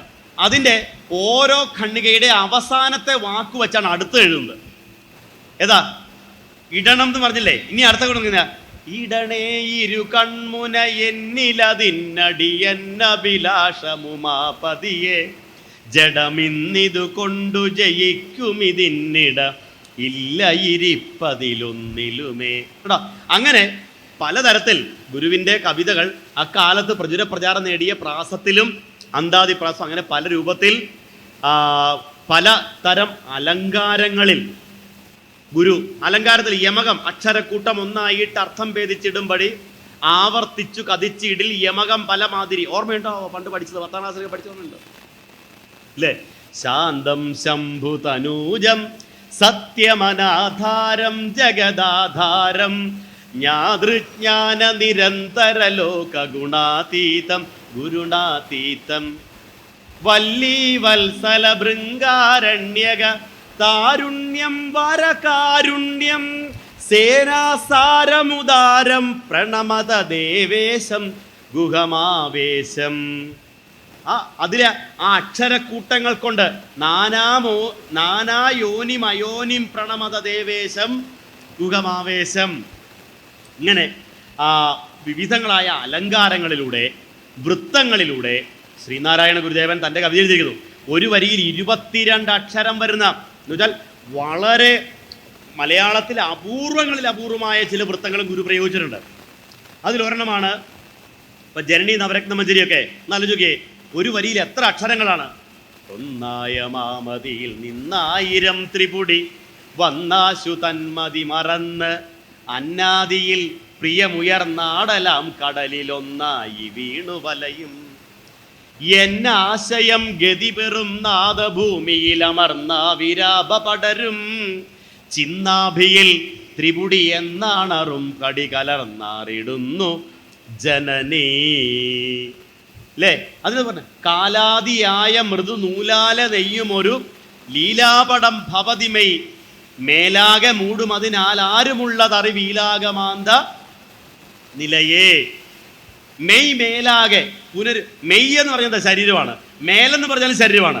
മെയ് മേലാകെ കണ്ടോ, ഈ രണ്ടും ഒരേ അർത്ഥം വരുന്ന 2 വാക്ക് പുനരുക്തി ദോഷം ആവർത്തിക്കാതെ അർത്ഥത്തെ വ്യക്തമാക്കിക്കൊണ്ട് എഴുതുന്ന ഗുരുവിൻ്റെ എന്താ പറയുക സ്തോത്രകൃതികളിലെ രാജകീയ പ്രൗഢിയുള്ള അർദ്ധനാരീശ്വര നൃത്തം എന്നതിനെ വിളിച്ചിട്ടുണ്ട്. ഭാഷാ ശൈലി വെച്ച് ഒരേ സമയം താണ്ഡവത്തിൻ്റെ ശൈലിയും ലാസ്യത്തിൻ്റെ ശൈലിയെയും ചേർത്ത് വെച്ചുകൊണ്ട് എഴുതിയിട്ടുള്ള അത്യുജ്വലമായ ദേവീസ്തുതിയാണ് ജനനി നവരത്ന മഞ്ജരി. ഇത് ഗുരു ശിവഗിരിയിൽ ശാരദാമ്മയെ ഗുരുവിൻ്റെ ഉള്ളിൽ സാക്ഷാത്കൃതമായപ്പോൾ ആ സ്പോട്ടിൽ വെച്ച് പറഞ്ഞു കൊടുത്തു. അപ്പോൾ തന്നെ അത് പകർത്തി എഴുതി നമുക്ക് കിട്ടിയ വളരെ ഗംഭീരമായ കൃതിയാണ് ജനനി നവരത്ന മഞ്ജരി പോലെയുള്ള. ഇങ്ങനെ ഓരോ കൃതികളെയും നമ്മൾ എടുത്തു പഠിക്കുമ്പോൾ എല്ലാത്തിനകത്തും ഒരുപാട് തരത്തിലുള്ള വൈവിധ്യങ്ങൾ പ്രത്യേകതകൾ ഒക്കെ ഉണ്ട്. ആത്മോപദേശ ശതകം എന്ന് പറയുന്നൊരു കൃതിയാണല്ലോ. മലയാളത്തിൽ ദർശനം ഇത്ര ഭംഗിയായിട്ട് അവതരിപ്പിക്കാൻ കഴിഞ്ഞു എന്ന് മലയാളിയെ പഠിപ്പിച്ച കൃതിയാണ് ആത്മോപദേശ. അന്ന് വരേണ്ടല്ലോ. ദർശനം എന്നൊക്കെ പറഞ്ഞാൽ ഭഗവത്ഗീത, ഉപനിഷത്തുക്കള്, വേദങ്ങള്, വേദങ്ങളിലും ഉപനിഷത്തുകളിലും ഒക്കെയാണ് ദർശനം പറയേണ്ടത്. അവിടെയാണ് സാധാരണക്കാരൻ്റെ ഭാഷയിൽ ആത്മോപദേശ ശതകം ഗുരു പറഞ്ഞു. മൃഗേന്ദ്രമുഖം. മലയാളത്തിൽ അങ്ങനത്തെ ഒരു വൃത്തത്തിൽ വേറെ കവിതകൾ പോലും ഇല്ല. അത്യപൂർവമായിട്ട് ഉണ്ടോന്ന് AR രാജരാജ പോലും ഇതിന് പറ്റിയ ഒരു വൃത്തം കിട്ടാത്തതുകൊണ്ട് സ്വന്തമായിട്ട് ഒരെണ്ണം എഴുതിയിട്ട് ആ വൃത്തമഞ്ജരി ചേർത്ത് വെച്ചേക്കുന്നത്. അപ്പോൾ ആ അപൂർവ വൃത്തത്തെ ഉപയോഗിച്ചുകൊണ്ട് തൻ്റെ ദർശനത്തെ ഗുരു അവതരിപ്പിച്ചു. ആത്മോപദേശ ശതകം. അറിവിലുമേറി അറിഞ്ഞിടുന്നവൻ തന്നുരുവിലും ഒത്തുപുറത്തു മുജ്വലിക്കും കരുവിനു കണ്ണുകൾ അഞ്ചും ഉള്ളടക്കി തെരുതെരെ വീണു വണങ്ങി ഓതിടേണം. കരു കണ്ടോ, വലിയ വേദാന്തത്തെ പറയാൻ എടുത്തു വെച്ചൊരു വാക്കാണ് കരു. കരു എന്ന് പറഞ്ഞാൽ എന്താണ്? അതിൻ്റെ ഏറ്റവും സൂക്ഷ്മ രൂപത്തിൽ നിന്ന് പിന്നെ പറയുന്നത് എന്താ? പരവെള്ളി തന്നിൽ ഉയർന്ന ഭാനുമാനിലേക്കാണ് പോകുന്നത്. ഒരു കരുവിൽ നിന്ന് പരവെള്ളി തന്നിൽ ഉയർന്ന ഭാനുമാനിലേക്ക്. അതേപോലെയാ കരണവും ഇന്ദ്രിയവും കളേബരം തൊട്ടറിയും അനേക ജഗത്തുമോർക്കിലെല്ലാം പരവെളി തന്നിൽ ഉയർന്ന ഭാനുമാൻ തൻ തിരൂരുവാണ് തിരഞ്ഞു തേറിടേണം. ഇപ്പോൾ വേദാന്ത ശാസ്ത്രത്തെ സുകുമാർ അഴീക്കോട് മാഷ് ഈ കൃതിയെക്കുറിച്ച് പറഞ്ഞത് ഇത് മലയാളത്തിലെ ഭഗവത്ഗീത എന്നാണ്. മലയാളത്തിലെ ഭഗവത്ഗീത, മലയാളത്തിലും വേദാന്തത്തെ പ്രകടമാക്കാൻ പറ്റും എന്നെഴുതിയ കൃതി. അതുപോലെ വേദാന്ത ശാസ്ത്രത്തെ വളരെ എന്താ പറയുക, ഏറ്റവും സാധാരണക്കാരന് മനസ്സിലാവില്ലെങ്കിൽ പോലും മലയാളത്തിൽ, പച്ച മലയാളത്തിൽ പകർത്തു വെച്ച കൃതിയാണ് അറിവ്. ഗുരുവിൻ്റെ അറിവെന്ന് പറഞ്ഞൊരു കൃതിയുണ്ട്. അറിയപ്പെടുമെതു വേറല്ല അറിവായിടും തിരഞ്ഞിടും നേരം, അറിവിതിൽ ഒന്നായതുകൊണ്ട് അറിവല്ലാതെങ്ങുമില്ല വേറൊന്നും. അറിവ് അറിവ് അറിവ് എന്ന വാക്കുകൾ കൊണ്ടുള്ള ഒരു മായാജാലം. ഇതൊക്കെ അനുഭവിയാതെ അറിവില്ല എന്നല്ലേ പറയാൻ പറ്റുള്ളൂ. ഇതൊക്കെ ഞാനിങ്ങനെ പറഞ്ഞുകൊണ്ടിരുന്നത് നിങ്ങൾക്ക് എങ്ങനെ മനസ്സിലാവാനായിട്ടാണ്? അനുഭവിയാതെ അറിവില്ല, ഇതൊക്കെ നമ്മൾ അനുഭവിച്ചറിയേണ്ടതാണ്. അപ്പം അങ്ങനെ അപൂർവങ്ങളിൽ അപൂർവമായ വൃത്തത്തെ ഗുരു ഉപയോഗിച്ചു. ഏറ്റവും കൂടുതൽ ചില കാര്യങ്ങൾ പറയേണ്ടി വന്നപ്പോൾ ഗുരുവിന് വേദഭാഷ. ഇപ്പൊ ദൈവദശകം ഏത് ഭാഷയിലാണ് ഉള്ളത്? ദൈവദശകം അനുഷ്ടുപ്പ് വൃത്തമാണ്, ഒരു വരിയിൽ 8 അക്ഷരം. അതാണ് വേദഭാഷ, വേദത്തിൻ്റെ ശൈലിയിലാണത്. ദൈവമേ കാത്തുകൊൾകങ്ങു കൈവിടാതിങ്ങു ഞങ്ങളെ എന്നുള്ളത് വേദഭാഷയിലാണ്. അത് മന്ത്രത്തിന് സ്വഭാവമാണ്. അതുകൊണ്ടാണ് അതിനെ ദൈവോപനിഷത്ത് എന്ന് പോലും വിളിക്കുന്നത്. ഇത് 8 ഖണ്ഡികയിൽ ഈശ്വരനെ ഉപനിഷത്ത് സമാനമായ വർണ്ണന ശൈലിയിലാണ് ഉപയോഗിക്കുന്നത്.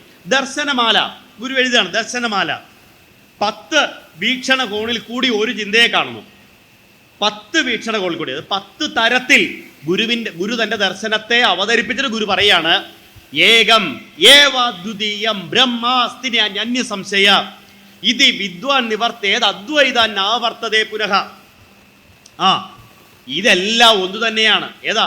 അധ്യാരോപ ദർശനം, അപവാദ ദർശനം, അസത്യ ദർശനം, മായാദർശനം, ഭക്തി ദർശനം, ജ്ഞാനദർശനം, കർമ്മദർശനം, യോഗ ദർശനം, നിർവാണ ദർശനം. ഇങ്ങനെയുള്ള ഈ 10 വീക്ഷണകോണിൽ കൂടി അവതരിപ്പിച്ചിട്ട് ഗുരു 100ാമത്തെ ഖണ്ഡികയിൽ പറയുകയാണ്, ഏകം ഒന്നേ ഉള്ളൂ, അദ്വിതീയം രണ്ടില്ല.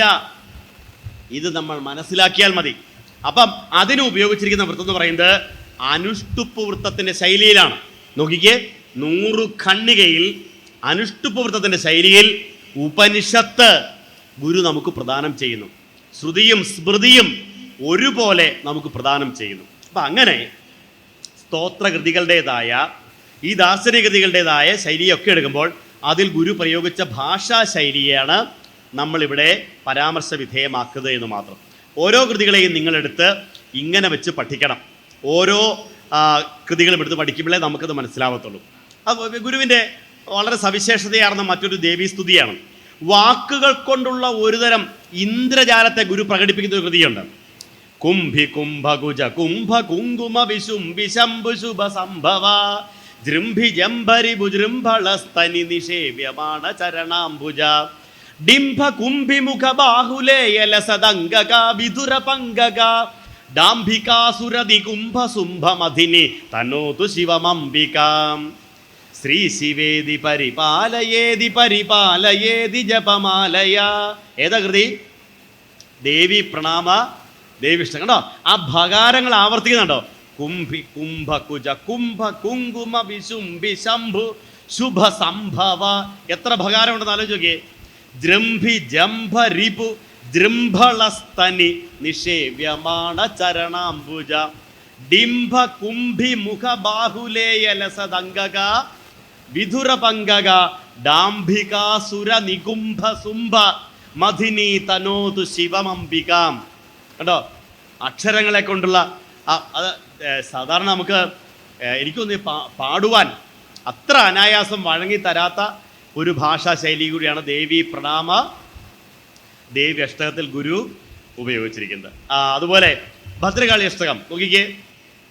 ശ്രീമത് ശങ്കരപാണി പല്ലവ കിരല്ലോലംബമാലോല്ലസൻ മാലാലോല കലാപകാള കബരി ഭാരാവലി ഭാസുരീം കാരുണ്യാമൃതവാരിരാശിലഹരി പീയൂഷവർഷാവലീം ബാലാംബാം ലളിതാളകാമനുദിനം ശ്രീഭദ്രകാളീം ഭജേ.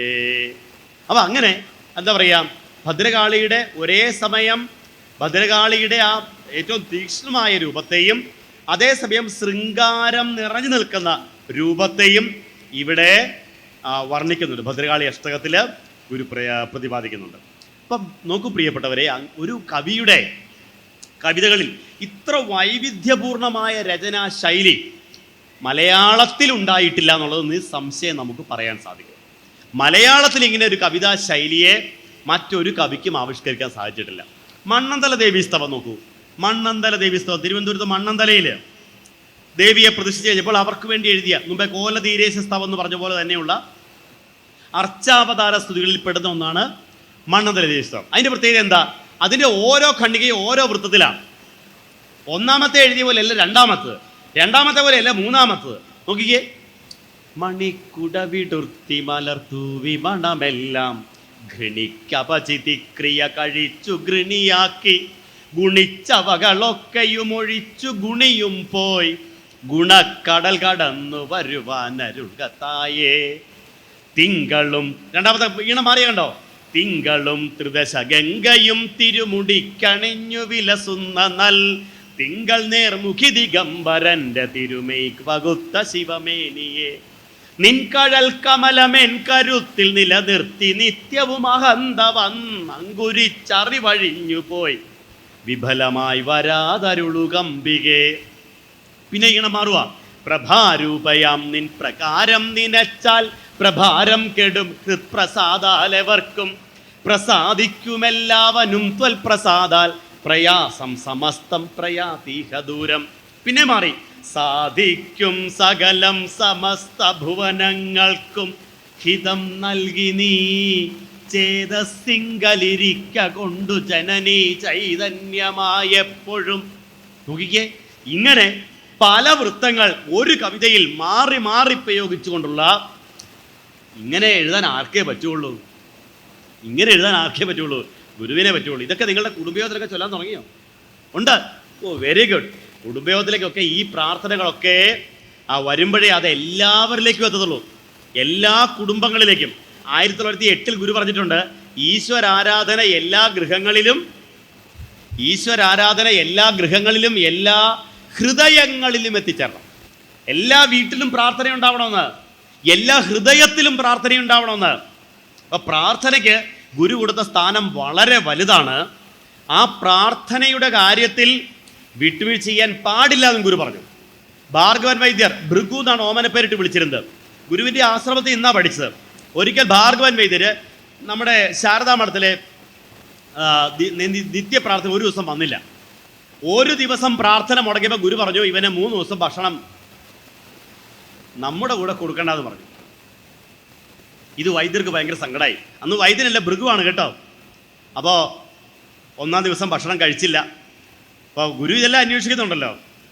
വൈകുന്നേരം ആയപ്പോൾ വിളിച്ചു, എന്തേ കഴിക്കാത്തേ? ഭക്ഷണം കഴിക്കേണ്ടെന്നല്ലേ എന്നോട് പറഞ്ഞിരിക്കുന്നത്. നമ്മുടെ കൂടെ കഴിക്കേണ്ടതേ പറഞ്ഞിട്ടുള്ളൂ. നോക്കിയേ, ശിക്ഷയാണെങ്കിൽ പോലും അതിനകത്ത് ഗുരു ഒരു എന്താ പറയുക, വാഴയുടെ നാര് കൊണ്ട് പിള്ളേരെ അടിച്ചെന്ന് പറഞ്ഞ പോലെയാണ്. അടി കൊടുക്കും. കണ്ണനെ അമ്മ അടിച്ചെങ്ങനെയാണ്? വാഴയുടെ നാര് കൊണ്ടാണ്. കണ്ണിട്ട് അടി കൊടുത്താണ് എന്ന് പറഞ്ഞ പോലെയാണ്. നമ്മുടെ കൂടെ കഴിക്കേണ്ടതല്ലേ പറഞ്ഞുള്ളൂ എന്ന് പറഞ്ഞു വന്നത്.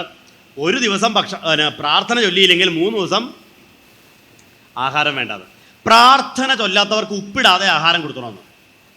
എത്ര നല്ല കറി ആയിക്കോട്ടെ, കാളനായിക്കോട്ടെ, അവിയലായിക്കോട്ടെ, തീയലായിക്കോട്ടെ, ഉപ്പ് കറക്റ്റ് അല്ലെങ്കിൽ പോയോ?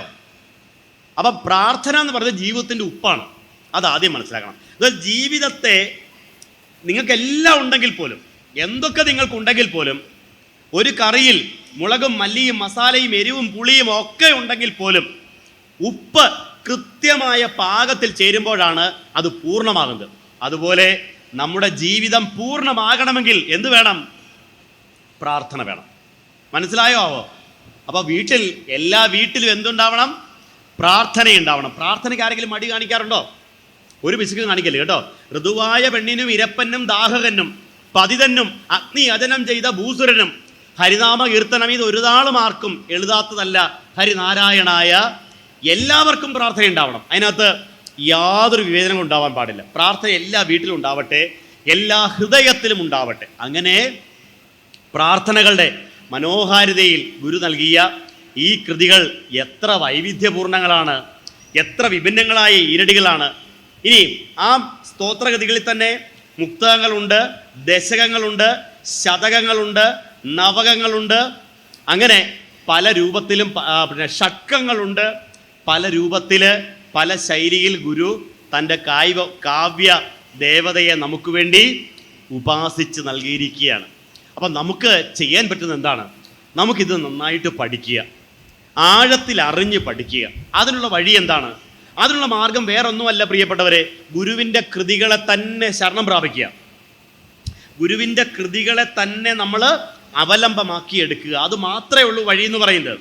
ആ കൃതികൾ ഓരോന്നോരോന്നായിട്ടെടുത്ത് പഠിക്കാൻ വേണ്ടി തുടങ്ങണം. അപ്പം ഗുരു പ്രധാനമായിട്ടും മലയാളത്തിൽ ധാരാളമായിട്ട് എഴുതി, സംസ്കൃതത്തിൽ നമുക്കെല്ലാവർക്കും സുപരിചിതമായ ഒട്ടനേകം കൃതികൾ, മുമ്പ് പറഞ്ഞ ദർശനമാല, ബ്രഹ്മവിദ്യാ പഞ്ചകം, നിർവൃതി പഞ്ചകം, ശ്ലോകത്രയി, ഹോമമന്ത്രം ഒക്കെ ഗുരു എഴുതിയിട്ടുണ്ട്.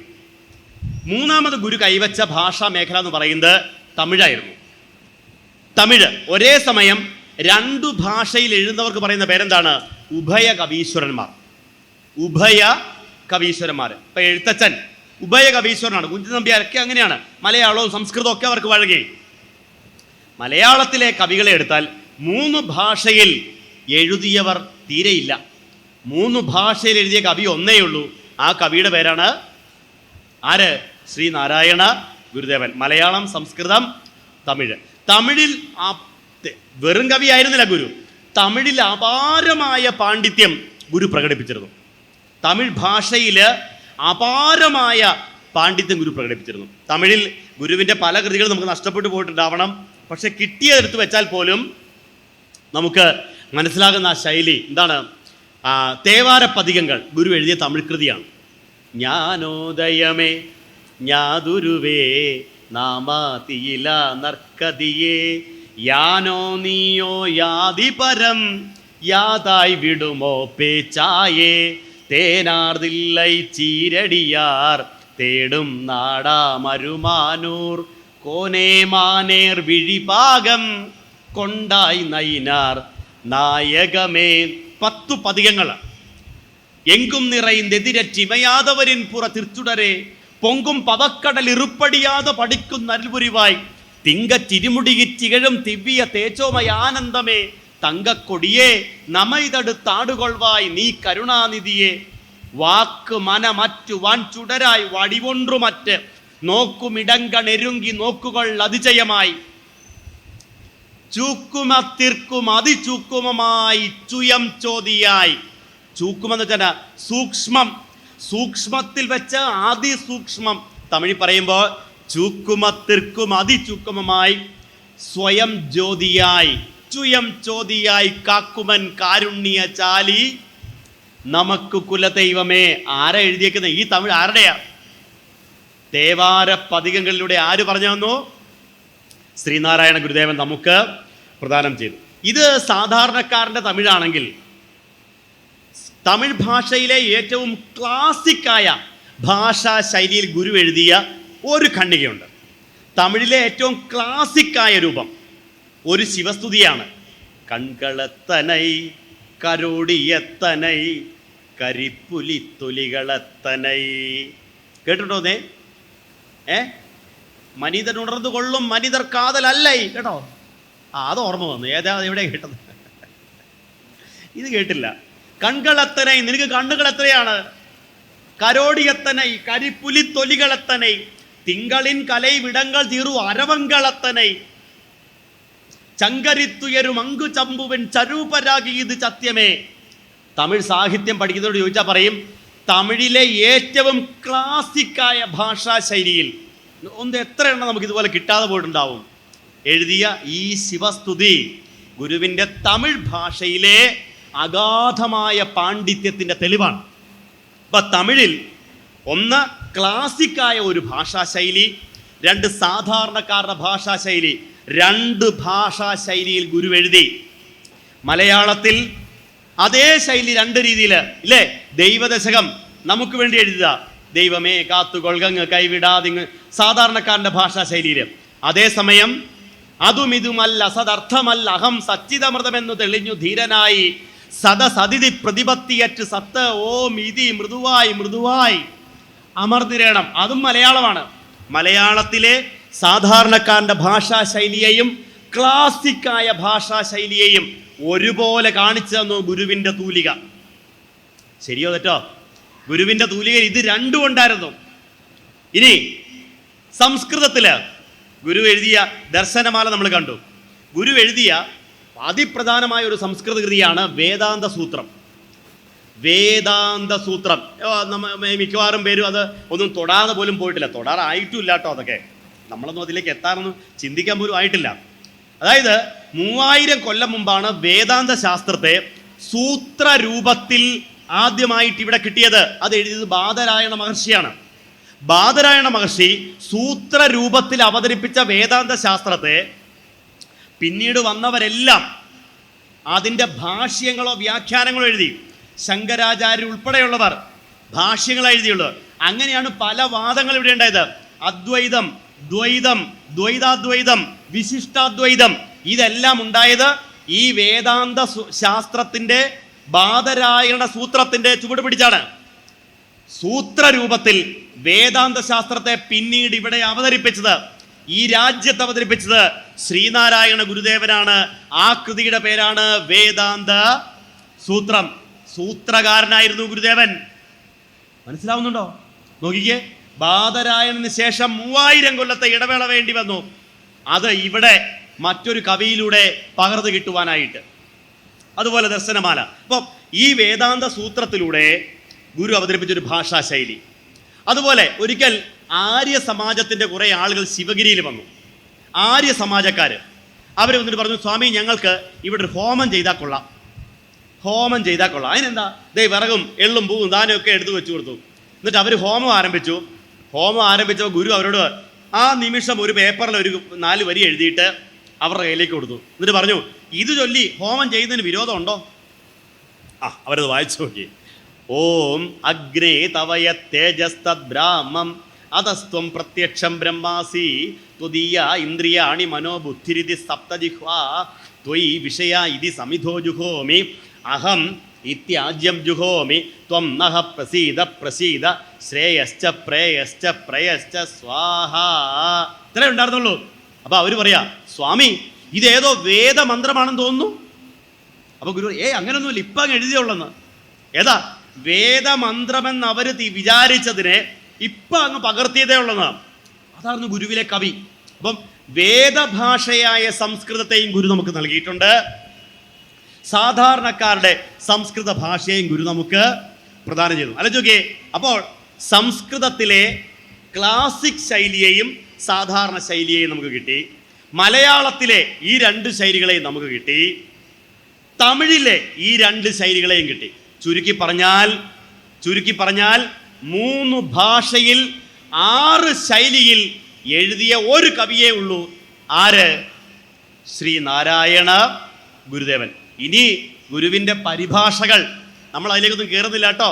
ഗുരുവിൻ്റെ വിവർത്തനങ്ങൾ, ഈശാവാസ്യ ഉപനിഷത്ത് പറഞ്ഞൊരു കൃതിയുണ്ടല്ലോ, ഈശാവാസ്യം ഇതം സർവം യത് കിഞ്ച ജഗത്യാം ജഗത് തേന ത്യക്തേന ഭുഞ്ജീത മാഗൃധ കസ്യ സ്വിദ്ധനം.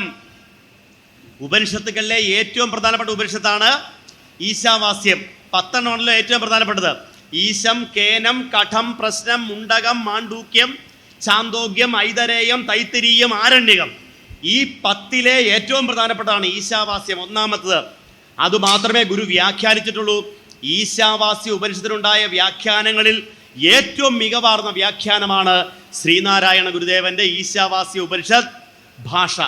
ഈശൻ ജഗത്തിലെല്ലാം ആവസിക്കുന്നത് കൊണ്ട് ചരിക്കമുക്തനായി ആശിക്കരുത് ആരുടെയും ധനം, അല്ലെങ്കിൽ അന്ത്യം വരെയും കർമ്മം ചെയ്തിങ് അസംഗനായി ഇരിക്കുക, ഇതല്ലാതിൽ ഒന്നും നരന് ചെയ്തിടാൻ.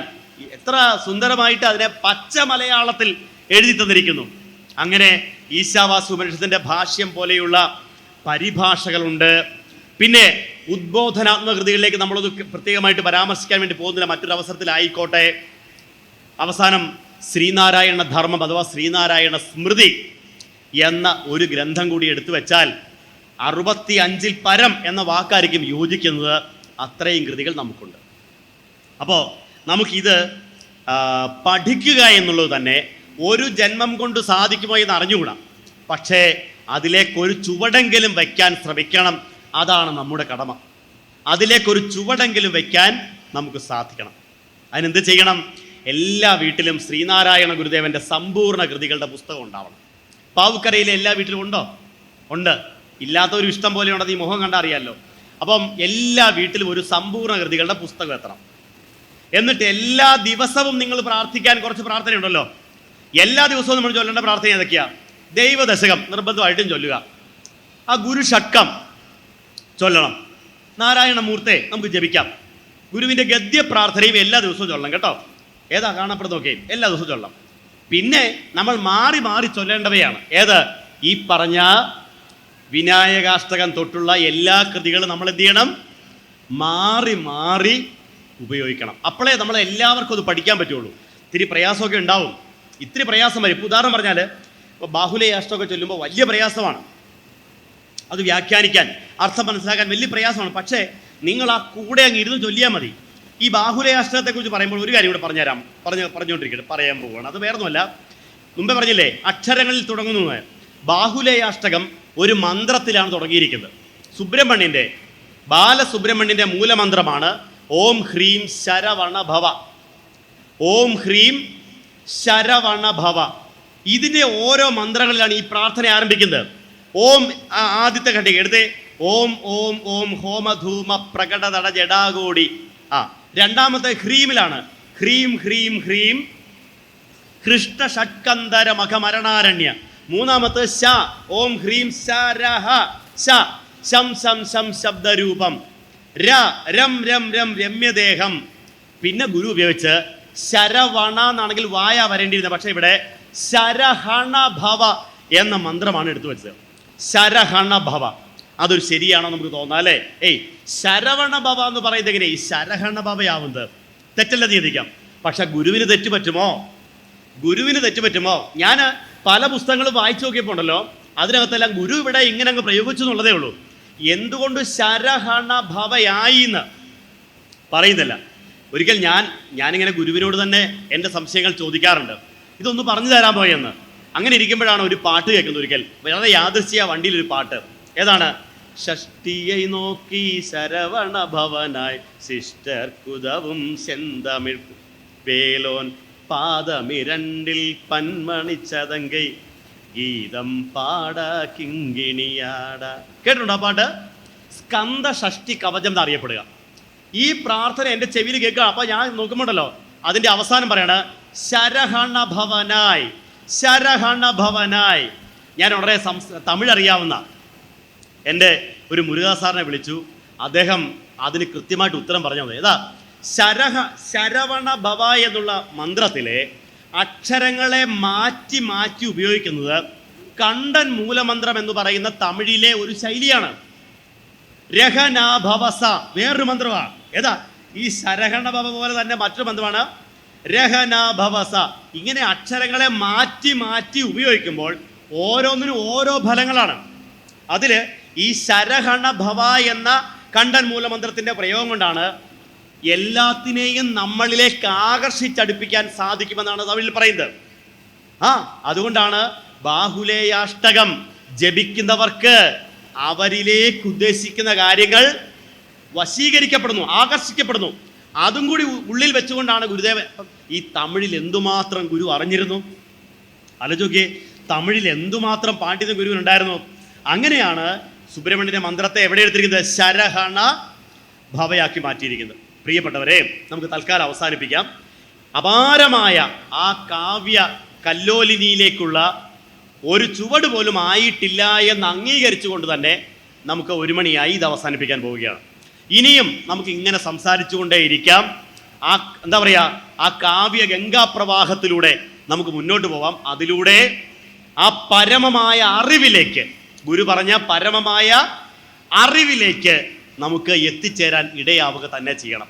അതിന് എല്ലാ വീട്ടിലും ഗുരുവിൻ്റെ സമ്പൂർണ്ണഗതികൾ, എല്ലാ വീട്ടിലും മാറി മാറി പ്രാർത്ഥന ചൊല്ലുന്ന ശീലങ്ങൾ, മാസത്തിൽ ഒന്നെങ്കിലും ഇവിടെ ഇതുപോലെ കൂടിയുള്ള ഒരു സൽസംഘങ്ങൾ, കൂട്ടായ്മകൾ പഠിക്കാം. ആ പഠനത്തിലൂടെ ശരീരമല്ല അറിവാകുന്നു എന്ന് പറഞ്ഞ ഗുരുവിൻ്റെ യഥാർത്ഥ സ്വരൂപത്തെ നമുക്കറിയാൻ പറ്റും. അതിന് നിങ്ങൾക്കെല്ലാവർക്കും സാധിക്കട്ടെ എന്ന പ്രാർത്ഥനയോടെ പ്രിയപ്പെട്ടവരെ, നമുക്ക് ഈ പഠന ക്ലാസ്സിനെ ഇവിടെ ഉപസംഹരിക്കാമെന്നാണ് ഞാൻ വിചാരിക്കുന്നത്. എനിക്ക് നല്ല സന്തോഷം തോന്നുന്നു. കാരണം വേറൊന്നുമല്ല, ഈ നിറഞ്ഞ ചൂട് പിടിച്ച ഈ കാലാവസ്ഥയിൽ ഈ 2ാം നില ഭാഗത്ത് ഇങ്ങനെ വന്നിരിക്കുക എന്ന് പറയുന്നത് അത്ര എളുപ്പമുള്ള കാര്യമൊന്നുമല്ല. നിങ്ങളൊക്കെ നല്ല ക്ഷമയുള്ളവരും, നിങ്ങളൊക്കെ നല്ല എന്താ പറയുക, ഒരു കാര്യം, ഗുരുവിനെ ഞങ്ങൾക്ക് കൂടുതൽ അറിയണം, ഗുരുവിനെ ഞങ്ങൾക്ക് ഇനിയും സ്വന്തമാവണം എന്ന ഉദ്ദേശത്തോടു കൂടി മാത്രം ഇരുന്നുകൊണ്ടാണ് ഈ പ്രതികൂല അവസ്ഥയിൽ നിങ്ങളിങ്ങനെ ഈ ക്ലാസ്സിനോട് അനുകൂലമായ ഒരു മുഖഭാവം പ്രദർശിപ്പിച്ചത്. നിങ്ങളുടെ മുഖങ്ങൾ കാണുമ്പോൾ എനിക്കറിയാം ഒരു ക്ഷീണമോ പ്രത്യേകിച്ചൊരു തളർച്ചയോ ഒന്നും അതിൽ കാണുന്നില്ലെങ്കിൽ അത് അതിൻ്റെ പ്രകടിതമായ ലക്ഷണമായിട്ട് കരുതുകയാണ്. അപ്പോൾ അതുകൊണ്ട് ഇനിയും ഇതുപോലെ കൂടാനും അറിയാനും സാധിക്കട്ടെ എന്ന പ്രാർത്ഥനയോടെ ഇത് ശ്രദ്ധയോടെ കേട്ടിരുന്ന നിങ്ങൾ ഓരോരുത്തരെയും ഞാൻ ആ അറിവിൻ്റെ തിരുമുൻപിൽ ഭക്തി ആദരങ്ങളോടെ സമർപ്പിക്കുകയാണ്. മഹാഗുരു നിങ്ങളെ എല്ലാവരെയും അനുഗ്രഹിക്കട്ടെ. ജീവിതയാത്രയിൽ നിങ്ങളുടെ കൂടെ ഉണ്ടാവട്ടെ. ശ്രീനാരായണ ഗുരുദേവൻ്റെ അനുഗ്രഹത്താൽ എല്ലാ കുടുംബങ്ങളിലും അറിവിൻ്റെ വെളിച്ചം പടരട്ടെ. നിങ്ങളുടെ മക്കൾ അറിവിൻ്റെ ചിറകേറി ലോകമെമ്പാടും നിറയട്ടെ. മക്കളെ ഓർത്ത് അഭിമാനിക്കുന്നവരായി മാറാൻ നിങ്ങൾക്ക് സാധിക്കട്ടെ. സർവോപരി മഹാഗുരു നൽകിയ വെളിച്ചം ഈ ലോകത്തിൻ്റെ വെളിച്ചമാക്കി മാറ്റാൻ നമുക്ക് ഓരോരുത്തർക്കും നമ്മളാലാവും വിധം പരിശ്രമിക്കണം എന്ന ഉറപ്പോടെ ഈ തിരുവുത്സവത്തിന് എല്ലാവിധ ആശംസകളും നേർന്നുകൊണ്ട് ഇന്നത്തെ ഈ പ്രോഗ്രാം സ്പോൺസർ ചെയ്ത GK മാധവൻ കുടുംബക്കാരോട് പ്രത്യേകമായ ഒരു നന്ദിയും കൂടി അറിയിച്ചുകൊണ്ട് പാവുക്കരയിലെ ഈ ഒരു ഉത്സവമുണ്ടല്ലോ, അറിവുത്സവങ്ങൾ, ഇത്തരം അറിവുത്സവങ്ങൾ നാട്ടിലെ എല്ലാ ക്ഷേത്രയോഗങ്ങൾക്കും മാതൃകയാവട്ടെ എന്നുകൂടി പ്രത്യാശിച്ചുകൊണ്ട് എൻ്റെ എളിയ വാക്കുകൾ മഹാഗുരുവിൻ്റെ പാതാരവിന്ദങ്ങളിൽ ഭക്തിയാദരപൂർവ്വം സമർപ്പിക്കുകയാണ്. ഏവർക്കും വിനീത പ്രണാമം. നാരായണ ഗുരുസ്വാമിൻ ഭഗവാൻ അഘനാശനൻ കാരുണ്യനിലയൻ നമ്മെ കാത്തുകൊള്ളട്ടെ സർവദാ. ഓം കായേന വാച മനസേന്ദ്രിയൈർവ ബുദ്ധ്യാത്മനോ വാ പ്രകൃതേർ സ്വഭാവാത് കരോമി യദ്യത് സകലം പരസ്മൈ നാരായണായേതി സമർപ്പയാമി. ഓം ശ്രീ നാരായണായേതി സമർപ്പയാമി.